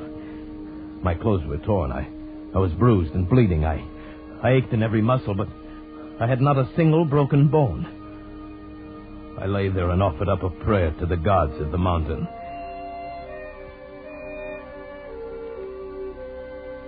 Far below me lay a lush valley sparkling in the morning sunlight. I could see the stately trees and the green meadows fresh with dew. I started down the mountain, but it was still an arduous descent. The farther down I got, the more I realized the beauty of the scene. Why, this was a hidden paradise I'd fallen into, and I was the first man ever to see it. So I thought, but I was wrong. I realized that first when I saw the cultivation in the meadows, and then the walks, well-kept stone walks laid in a symmetrical pattern all over the valley. And then I saw them. There were men and women lying under the trees and resting in the fields. Nearby, a collection of windowless huts marked a village, and the plastering of the houses was done in a wild variety of colors. I thought to myself, the plasterer who did that must have been blind as a bat. Then I saw two of the men quite close to me. They were standing on a bridge over the little stream. They were dressed in odd, loose clothing, and there was a strange look about their faces. They failed to notice me as I approached until I shouted. Suddenly they looked up attentively in my direction. I waved wildly at them, but they took no notice. Why, the fools must be blind. Blind? Could it be that I have fallen into the country of the blind? In the country of the blind, a one-eyed man can be king. Hello there. You needn't be afraid. I won't hurt you. I come in peace. It is a man, or a spirit come down from the rocks. Oh, I'm a man, all right. Just like you, but I've had a miraculous escape, and now I find myself here in your valley. Valley? Valley? Come hither. Let me feel of you. Yes, certainly. Here, my arm. Is my face. You see, I am a man, like yourself. Here, feel my lips. They move with speech. Oh, careful there. Gently, those are my eyes. Eyes? Eyes? That is strange. Feel this, Correa. Yes, I feel. Careful. Feel the eyelids flutter? He is but imperfectly formed. Some strange bulge there. Unseemly. No. You see, your eyes are shrunken in, but mine are whole. I can see. See? Pedro, he is a strange wild one. Where does he come from? He must have come down out of the rock. No, from over the mountains. Out of the country beyond there where men can see. From Bogota, where there are 100,000 people and a city stretches out of sight. Sight? What strange words he uses, without meaning. And feel the coarseness of his hair, like a llama's. Our fathers have told us men may be made by forces of nature. It is the warmth of things, and moisture, and rottenness. Let us lead him to the elders. But no one need lead me. I can see. See? Oh, yes, of course. I can... I didn't see your water bucket. His senses are still imperfect. He stumbles and talks unmeaning words. Lead him by the hand, Pedro. But look, Oh, well, all right. These people had been blind for centuries. They had forgotten even the words associated with seeing. And they thought I was an idiot, only half-formed. Especially when they led me into the pitch blackness of one of their windowless huts, and I stumbled over someone. 8,000 pardons, Medina Salota. He's a clumsy one. I'm sorry I fell down. I couldn't see in the darkness. Who is this? And what is he saying? He is but newly formed, good father. He has come down from the rocks. He stumbles as he walks and mingles words that mean nothing with his speech. He is a wild man out of the rock. No, I come from Bogota, over the mountains. You hear? Bogota. He uses wild words. His mind is hardly formed. He has only the beginnings of speech. Bogota? Yes. I come from the great world where men have eyes and see. That must be his name, Bogota. He stumbled twice as we came thither. He must be taught. No, you don't understand. I can see, but not in the dark. To you, darkness or light is all the same, but to me, to us who can see, to us outside in the world beyond the mountains... Mountains? What are mountains? Very well, then, beyond the rocks. There is nothing beyond the rocks. That is the end of the world. Oh, but surely you must realize the sky above covers more than just this valley. Sky? Above? There is nothing above but the roof of rock. He is very raw, my children. He shall have to be taught from the beginnings. Now take him away. Feed him. It shall be done, good father. But guide him. See that he does not stumble over my daughter again. Do not fear, Father. I shall guide him myself and feed him. Very well. Come. Take my hand. Thank you. It'll be a pleasure to get outside again, out of this darkness. Come this way. Yes. What is your name? Maidana Sarote. Mine is Juan Nunez. Oh, sunlight. Oh, this is better. And now I may look at you. Why, you're beautiful. I cannot tell you what a wonderful thing you are to see. Please, you must be careful. Why?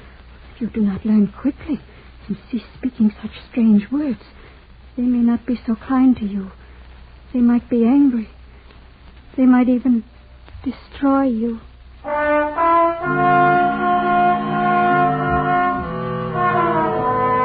This thought had not occurred to me, and suddenly I had a twinge of fear.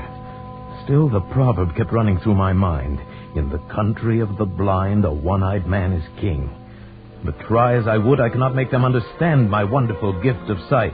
They thought me stupid and untaught, almost an idiot. Day by day, I learned their peaceful ways, but they could not learn mine. It was beginning to get on my nerves. Theirs too, perhaps. Bogota, come hither. Bogota, you move not. No, and I won't, you old beetle. I'll show you. I'll leave the path. Bogota, trample not on the grass. It is not allowed. How did you know I stepped on the grass? I heard, of course. Heard, but I didn't make a sound. Why do you not come when I call you? Can you not hear the path as you walk? I can see it. There is no such word as see.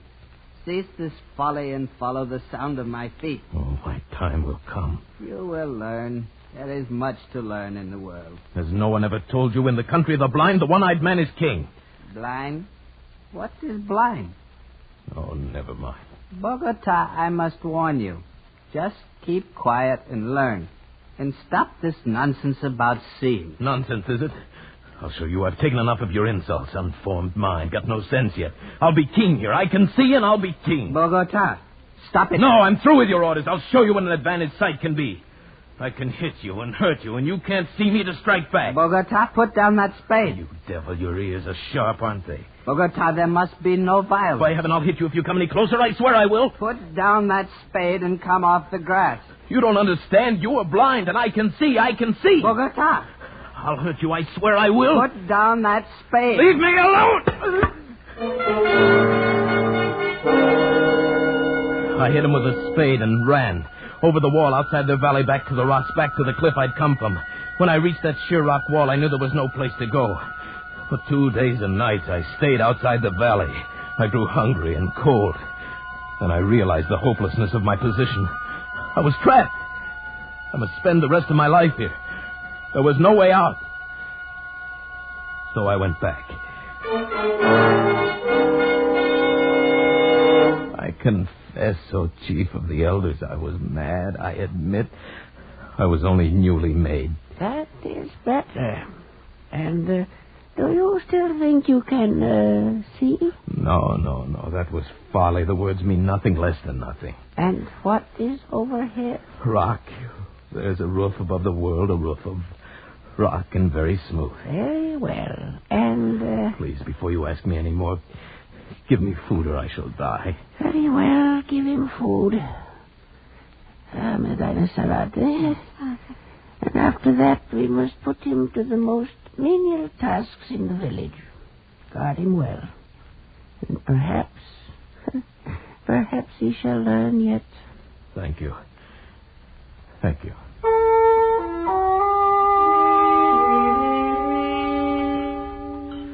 Oh, that is better. You are kind, Medina Sarote. Very kind. I am glad you came back. You are? If they were all like you, I should never have run away. What was that word you said I was? Beautiful. You are. Or even your eyes. They're not shrunken depressions like the others. It means something nice, beautiful. Something very nice, Medina Sarote. Tell me, why is it you have no husband? I have a disfigurement. These long hairs. Oh, your eyelashes? Oh, but they're beautiful. They are considered a disfigurement. You're the most lovely girl in the valley. But they wouldn't know, would they? You have no lover? No. Medina Sarote, what do you think of me? Do you think of me as an idiot like all the rest do? Oh, no. No, you have much to learn, but you will learn it, I'm sure. And you are kind and gentle. And your voice is soft. You speak words that are soft and warm. No one has ever spoken such words to me. Then I shall speak them often, Medina Sarote. You are the only one in this valley, in this whole world I care for.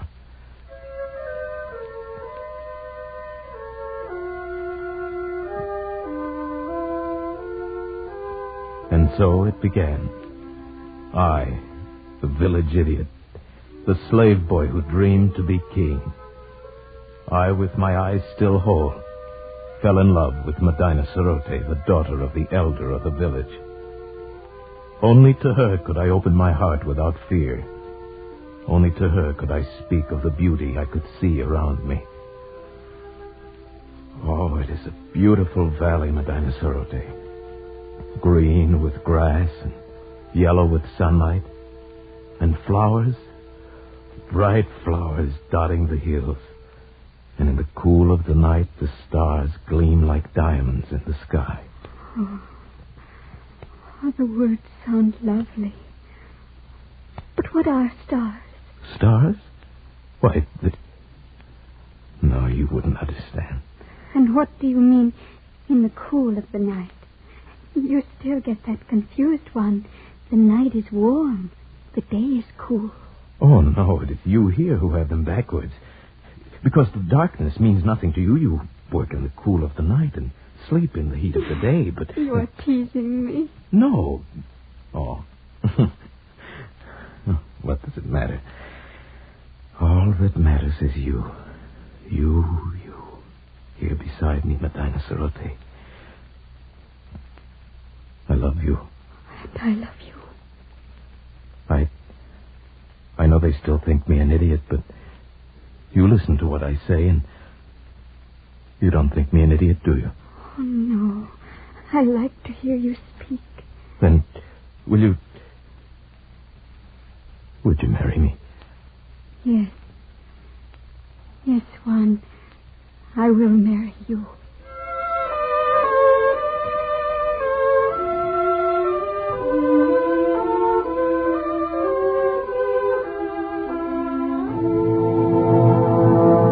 No, I will not have it. But, Father... He is an idiot. He has delusions. He cannot do anything right. But he is getting better. He's better than he was. And he is strong and kind. Stronger and kinder than anyone in the world. And he loves me. And I love him. No, I will not have it. Great, sire. If you please. What is it, good doctor? I have examined Bogota, and the case is clear to me. I think very probably he might be cured. Huh? And How might that be done? His brain is affected by something. I believe I know what it is. Those queer things he calls eyes. Where we have but an agreeable depression, he has great lumps with flaps over them that move and long hairs. Consequently, his brain is in a constant state of irritation. But what can be done to cure him? A very simple surgical operation. Remove the cause of the irritation. We will merely cut out his eyes.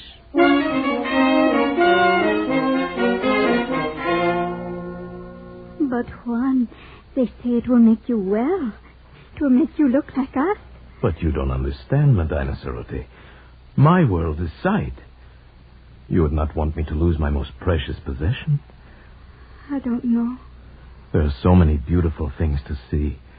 The flowers, the far sky with its drifting clouds, the sunsets, the stars. And you. If only just to see you it is good to have sight. And I would never see you again. Juan, I love to hear you say these things, even though I know it is just your imagination. But, my dear, these things are real. No, they are fancy. This is real. If you will let them cut out your eyes, we can be together always. Then you want me to? Oh, if you would. If only you would. What else can I do? My dearest one. My dearest with a tender voice. I will repay you. Oh, Medina. Be brave. And carry my voice in your thoughts. Now I must go. And tomorrow. Yes. Tomorrow will be forever. Goodbye. Goodbye, Medina.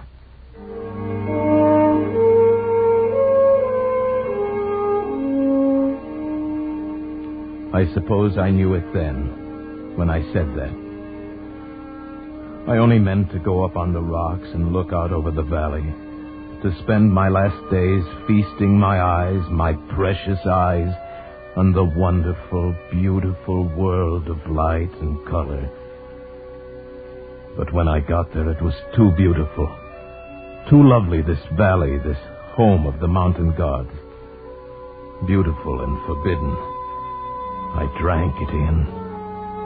The green of the fields, the blue of the gently curving stream, the orange of the lichen in the rocky crevices. I climbed higher to see the great snow-capped peaks towering above and away to the distant sky, and still higher as the shadows turned the snow to purple and crimson and deep blue. The valley now was far below and as beautiful as a painting. But like a painting, it seemed unreal. Medina Cerote was small and far away, a distant dream. And the world of sight was here, all around, overpowering, wonderful. I turned and began to climb up that sheer rock wall. How many months it took me to make my way out over those mountains, over glaciers and snowfields and sheer precipices, I cannot guess. How I lived through the cold and hunger of it, I cannot tell you. But I'm here at last, back from the country of the blind. Good heavens, man. What an experience. Yes. Terrible and wonderful. But you aren't sorry you came back? Sorry? I see her face clearly now. It is the only thing I see. Nunez, come, you need food. Here, take my hand. Thank you. Where is it, Senor Ibarra? Nunez. Yes. The gods of the mountain have had their revenge. Those months of crawling over the snow and ice, with the sun glaring down. Yes. I am blind.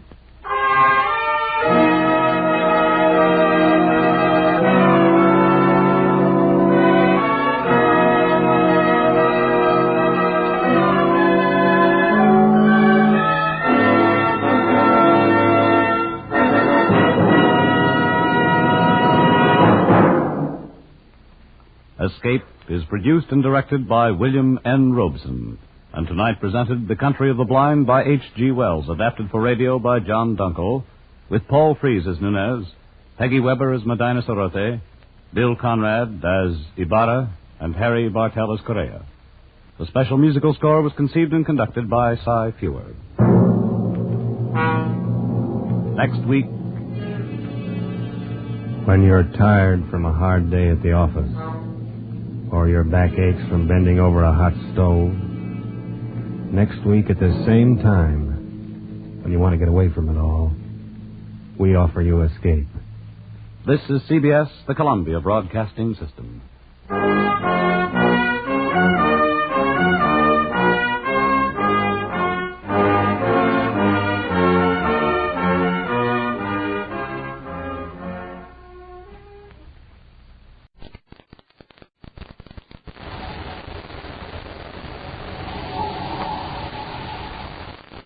The American Broadcasting Company Radio Network presents Space Patrol! High adventure in the wild, vast reaches of space. Missions of daring in the name of interplanetary justice. Travel into the future with Buzz Corey, Commander-in-Chief of the Space Patrol! In today's transcribed Space Patrol adventure, Buzz and Happy are on the planet Darjeta, pursued by a band of Star News agents. We're gaining on us, sir. We're almost at the top of the ridge. Then it'll be downhill to the ship. Look at us, we don't have any weapons now. Stardew probably gave them orders to take us alive. From what we know of him, that isn't going to be the trick. If we can keep this lead, we'll be safe. Hey, they have done it. Here's the top of the ridge. Now a final spurt to the ship. Smoking rockets, Commander, look! Our ship is gone. We'll be back in a moment with today's exciting Space Patrol story, Planet of Discord. Medical science has conquered many frightening diseases in the past. Now scientists believe they may soon have control of the infantile paralysis. A trial polio vaccine has been developed and given to hundreds of people with no ill effects. To prove its effectiveness against paralysis, mass field tests will soon begin. Your generous contributions to March of Dimes have brought the hope of final victory this near its goal. But many, many extra millions of dollars are needed to launch this crucial, what is hoped to be the final assault on polio. Your help now, with extra dimes and dollars, is the only hope for victory. Join the 1955 March of Dimes. Give extra. Give more than ever before. Send your dimes and dollars to your local March of Dimes headquarters. Now, today's Space Patrol adventure, Planet of Discord. Agents from the planet Darjeta are in the solar system searching for a jeweled crown that was hidden on the planet Earth centuries ago. Because of the secret and violent methods of the agents, Commander Corey has blocked all attempts to recover the crown, hoping to force all parties to the intrigue out into the open. Now, in Commander Corey's central office, Terra headquarters, Buzz places a report in a folder and hands it to Cadet Happy. When you leave, have drop this off. You can talk to him. Yes, sir. Oh, by the way, how's our pal Orton? Yes, sir. Is that the boss, Stardew? Yeah. I thought his rivals. The group called the League of the Green Serpent. Orton is also afraid of us. I can't convince him that we don't torture or eliminate criminals, not even spies from other service systems. He told us the true names of other Stardew agents working on it.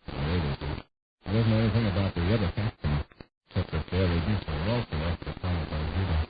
You know, sir, I've been thinking, both sides of the affair agree that we would rather have the crown stay lost than have the other side recover. That's right. One thing is, we'll never get the crown until it fits fine and causing trouble in our solar system. Hey, I'm going to get back here in 1,400 hours instead of it going. Don't forget this folder, Hank. Oh, yeah. Oh, you want me to get a receipt from the distribution center? No, it's not classified material. Going to the feature editor of the United Planets News Service. We wanted some data for a special article. Hey, Commander, I'll be going right past the news service office. I could deliver it myself instead of checking. All right, thanks a lot. It's okay, Commander. I'll see you at 1400. After a hearty lunch, Space Patrol promises, Cadet Happy strolls through the Terra City Park on his way to the new service building. As Happy walks along, he tosses small pieces of bread to the ever-hungry pigeons that flock around him. Hey, give that little guy a chair. Here, Shorty. This is for you. You want more or not?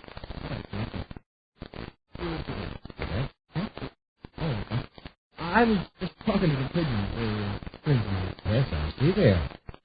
Everybody else in the park seems to be on a certain rush. I was wondering if you'd do me a favor.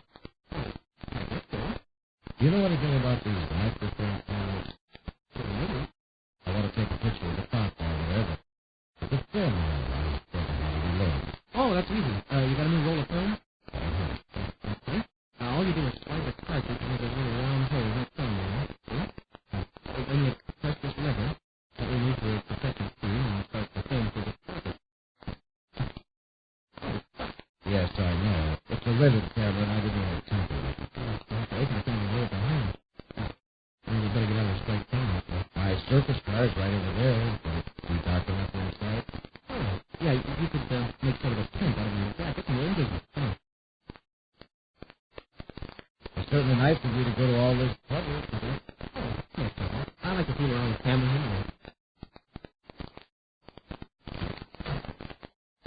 It's probably dark there.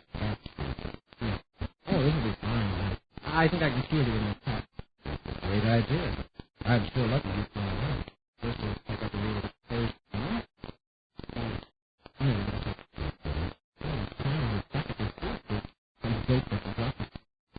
Oh, I see what the trouble is. Yeah, before I thread the new film, I'll take a look. Oh, that's what happens when I press this lever. Now watching. Now you'll be nice and comfortable and invisible.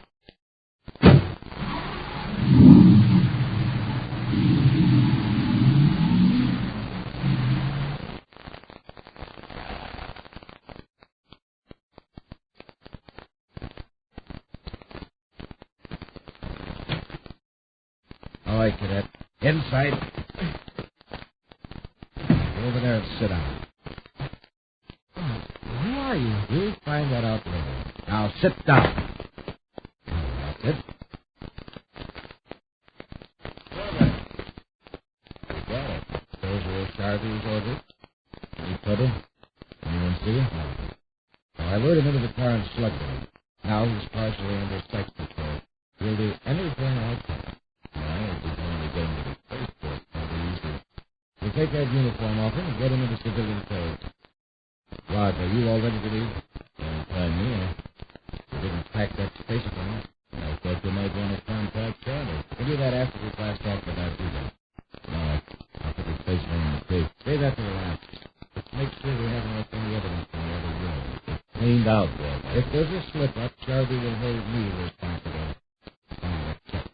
What about the cadet? He's still driving by power. And he's partly under side power. He won't leave from the phone. Just the same, I won't feel easy, so we'll turn him over to Charlie once I keep.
Take off that uniform and get into these clothes.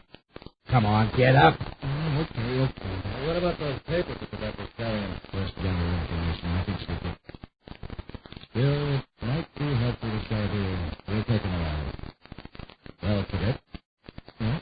I suppose you're expecting to be rescued any minute now. What do you mean? You know what's that, Charlie. And that isn't going to stop us. We've got a spaceship ready at the spaceport. It's an emergency ship today, standing by for 2 doctors and an assistant.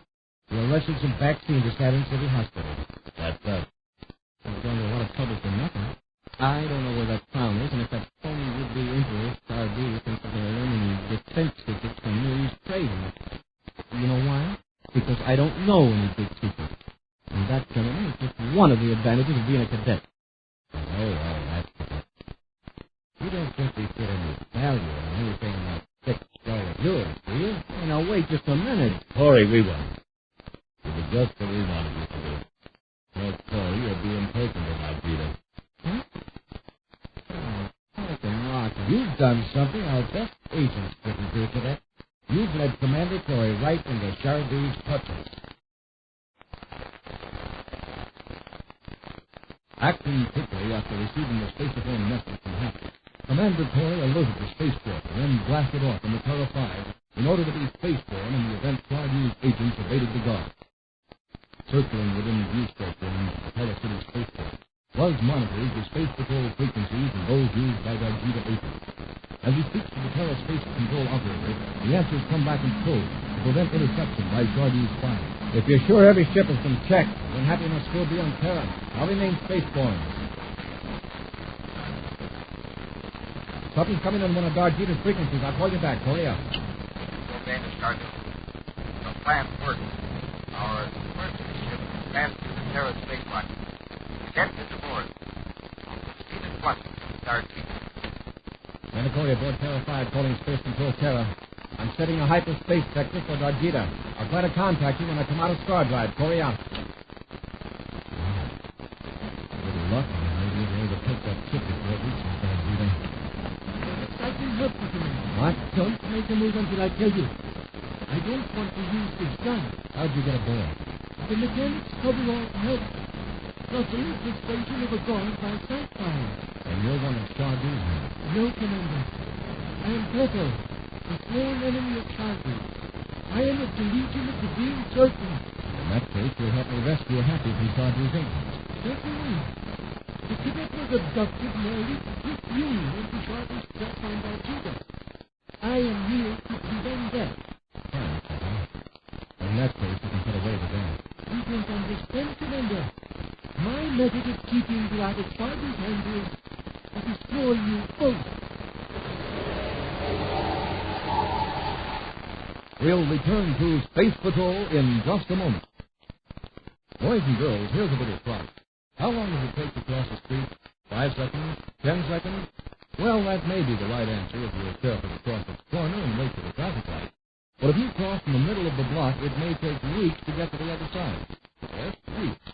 Weeks spent in the hospital or in bed at home with the broken bones and bruises that come from being in an automobile accident. Don't forget, the motorist doesn't expect to find anyone in the middle of the block. He may not be able to stop in time. That's why it may take weeks from the moment you start across the street until you finally reach the other side. The seconds you might save isn't worth those weeks you might lose, so be careful. Cross with the light and only at corners. Remember, the life you save may be your own. Now, back to today's Space Patrol adventure, Planet of Discord. 2 of Chardou's agents have captured Cadet Happy and are taking him to the planet Darjeeta. Their real goal is to lure Commander Corey into a trap. With carefully contrived carelessness, they have permitted Buzz to learn their destination, knowing that he would follow them to rescue Happy. As the commander was about to put the Terra 5 in the star drive for the trip to Darjeeta, a stranger stepped into the control compartment and held Buzz at gunpoint. He revealed himself as Plato, a member of a faction that opposes Chardou's attempt to become Emperor of Darjeeta. Plato has vowed to destroy Buzz and Happy. Happy and I aren't involved in your affairs in Darjeeta. What good will it do you to get rid of us? Chardou's agents have gone to great pains to let it be known that Chardou abducted Cadet Happy.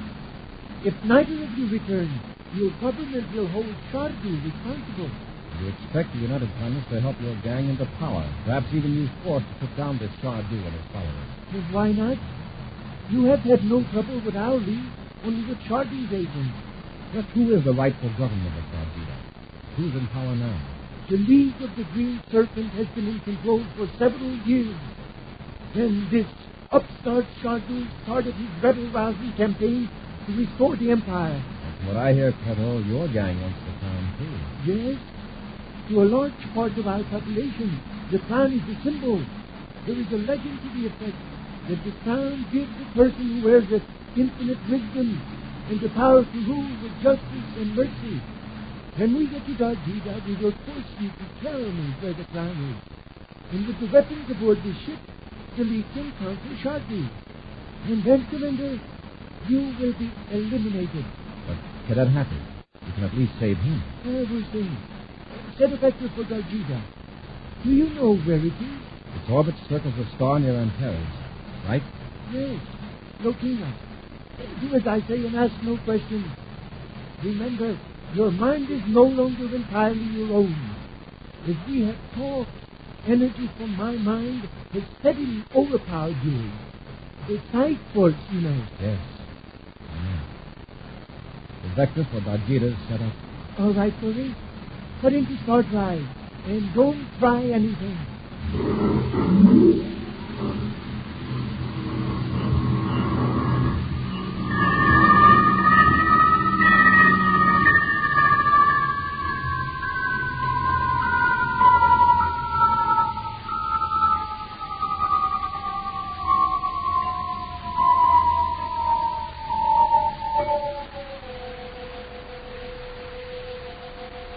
How long does this last? Until we come out of hyperspace. Isn't this the way your Darjida interstellar drive works? Yes, something like it. But not quite. It feels rather strange. It does? But I am not blacking out if that's what you're hoping. Just remember, between the sight force and the gun, I am master here, mentally and physically. We're coming out of star drive now. For your own good, Corey. I hope you didn't make any mistakes computing the vector.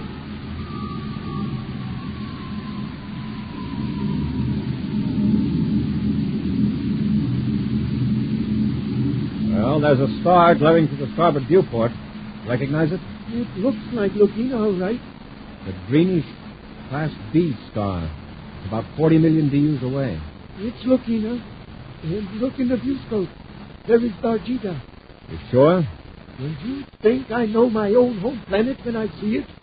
There's something else in the viewscope, too. A spaceship. We'll go after it. It's probably Shardy's agents with the cadet. We can see them. They can possibly see us. Well, what of it? They're expecting you. But don't get too close. Let's see if we can figure out what they're up to.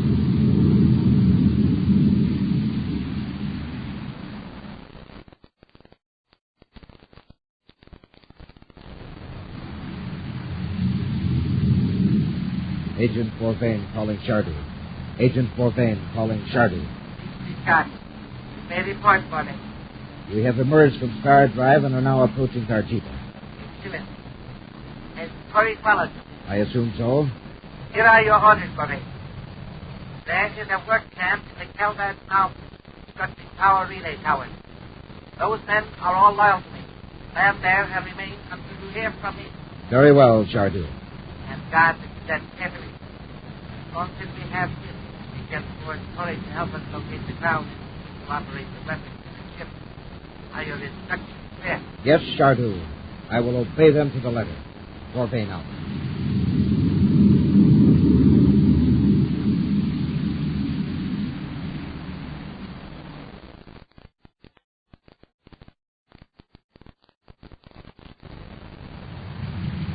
The ship's landing, but it's setting down hundreds of miles from the city. They can pick up their spaceophone signals.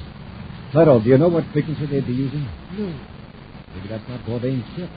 Yes, it is. I recognize it as the one I saw at the Terror spaceport. I'm trying to figure this out. Bourvain did everything he could to let me know he was taking Happy to Darjida. Did you think they'd keep feeding me clues or lead me into Shardu's trap? It is strange. Perhaps Shardu has changed his plan. It could be that Happy is more used personally than Shardu originally thought. That must be it. The cadet is no longer bait to trap you. He's important in himself. Well, let's get him away from Bourvain. It looks like a wild, uninhabited region. We wouldn't have many against us. No, Curry. Whatever secrets the cadet knows, he will never reveal to Charlie.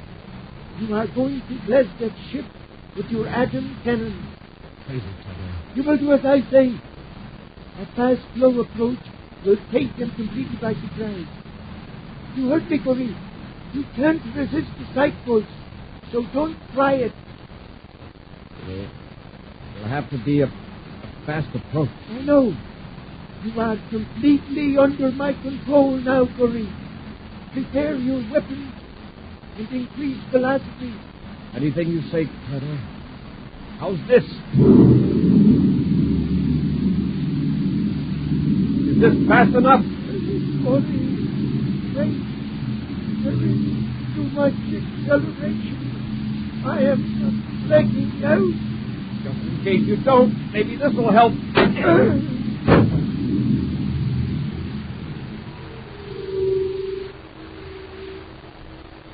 In a crude work shack in the mountains of Darjeeta, Cadet Happy quietly tests the strength of the ropes that hold him securely to a chair.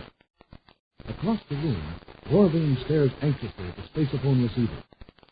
I should have heard from Shardu by now. Or he must be near that.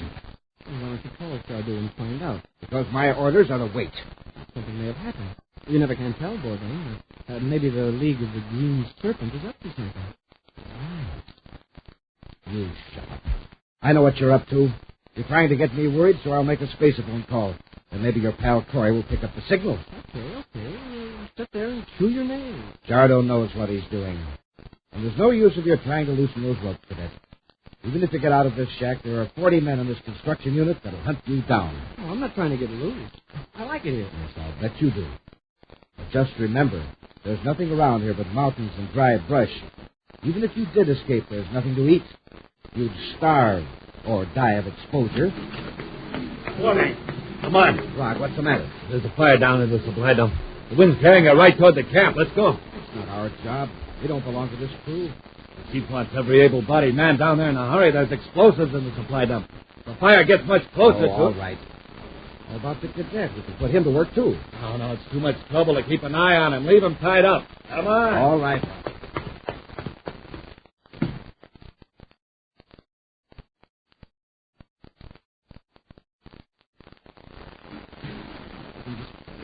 Rope a little bit more. Commander! Hi. You alone here? Yes, sir. Bourdain and Rob, they rushed out to fight a fire. Take it easy. I had to cut loose and stuff. How did you land without anybody seeing you? Came in low on the other side of the ridge. I'm sure lucky that fire broke out, or you never could have gotten into camp. I know. I started it. Hey, let's go.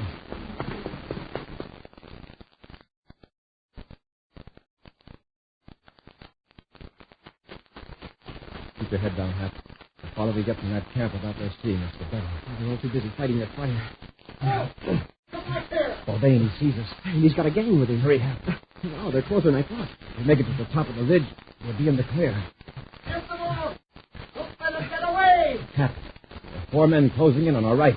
They're gaining on us, sir. We're almost at the top of the ridge.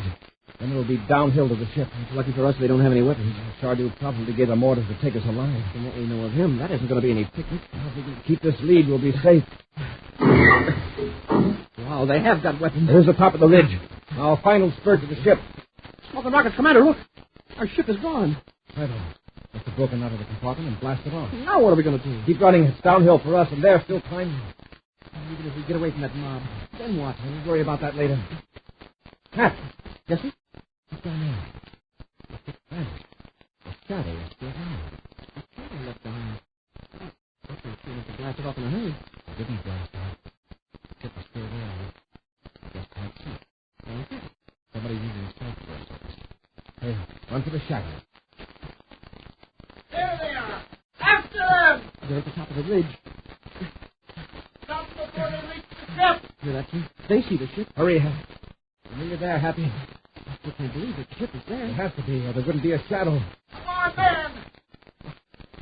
How can we find the airlock of an invisible ship? Reach out. Touch the hull. Hey, I can see it. It's real. Up the ladder, into the ship, quickly. Close the hatch. I'll blast off. Okay, Hap. Stand by for blast off. Standing by, sir. Close port. Fire jet. Fire jet. Up, skipping away.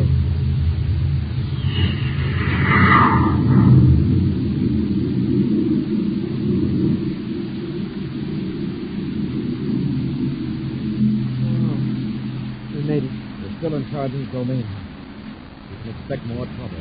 Now that I'm back in the pair of tires, I'm not worried. Commander, why was it we couldn't see the ship until we touched it? Whoever was working that sight course on us must have been concentrating on our sense of sight. Our sense of touch broke, William. Oh. Well, I'd better check the juice books for Darjeeling ship. Bring Cleto up here, Happy. We may need him. He's locked his compartment door. Okay.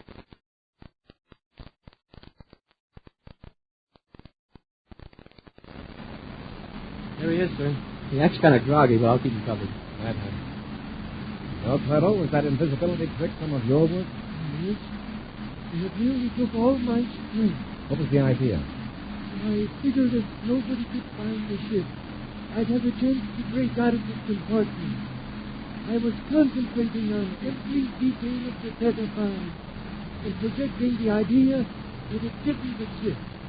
If you don't think that stuff works, try it sometime. You did a good job of it, Cleto. Except for one thing. What was that? You forgot the shadow. Nadu of Darjeeling calling Commander Corey aboard the Terra 5. Charlie? Keep an eye on Cleto, huh? See what Charlie is up to. Nadu of Darjeeling calling Commander Corey. I have an apology to make and some good news for you. What's that? Commander Corey to Shardu. Go ahead. Greetings, Commander. By the strength of your security must be very close to our planet, Darjeeling. You mentioned some news, Shardu. Yes, but first, my sincere apologies for affecting you that happy. My stupid agents acted without my knowledge, and they are being punished. You will find your ship in the space port of Temple City. Happy will be returned to you safe and sound. Fine. If you've got Happy there, may I speak to him? Well, Commander, I gave him a hearty dinner and asked to sleep in my own private quarters. Oh, I see. And you'll have him at the spaceport, huh? Oh, of course. I'll wake him up very shortly. What was that? It's me, Shardu. Get Happy. I guess I talk in my sleep. You picked me. We'd like to say goodbye, Shardu, but if you still want trouble, we'll be seeing you.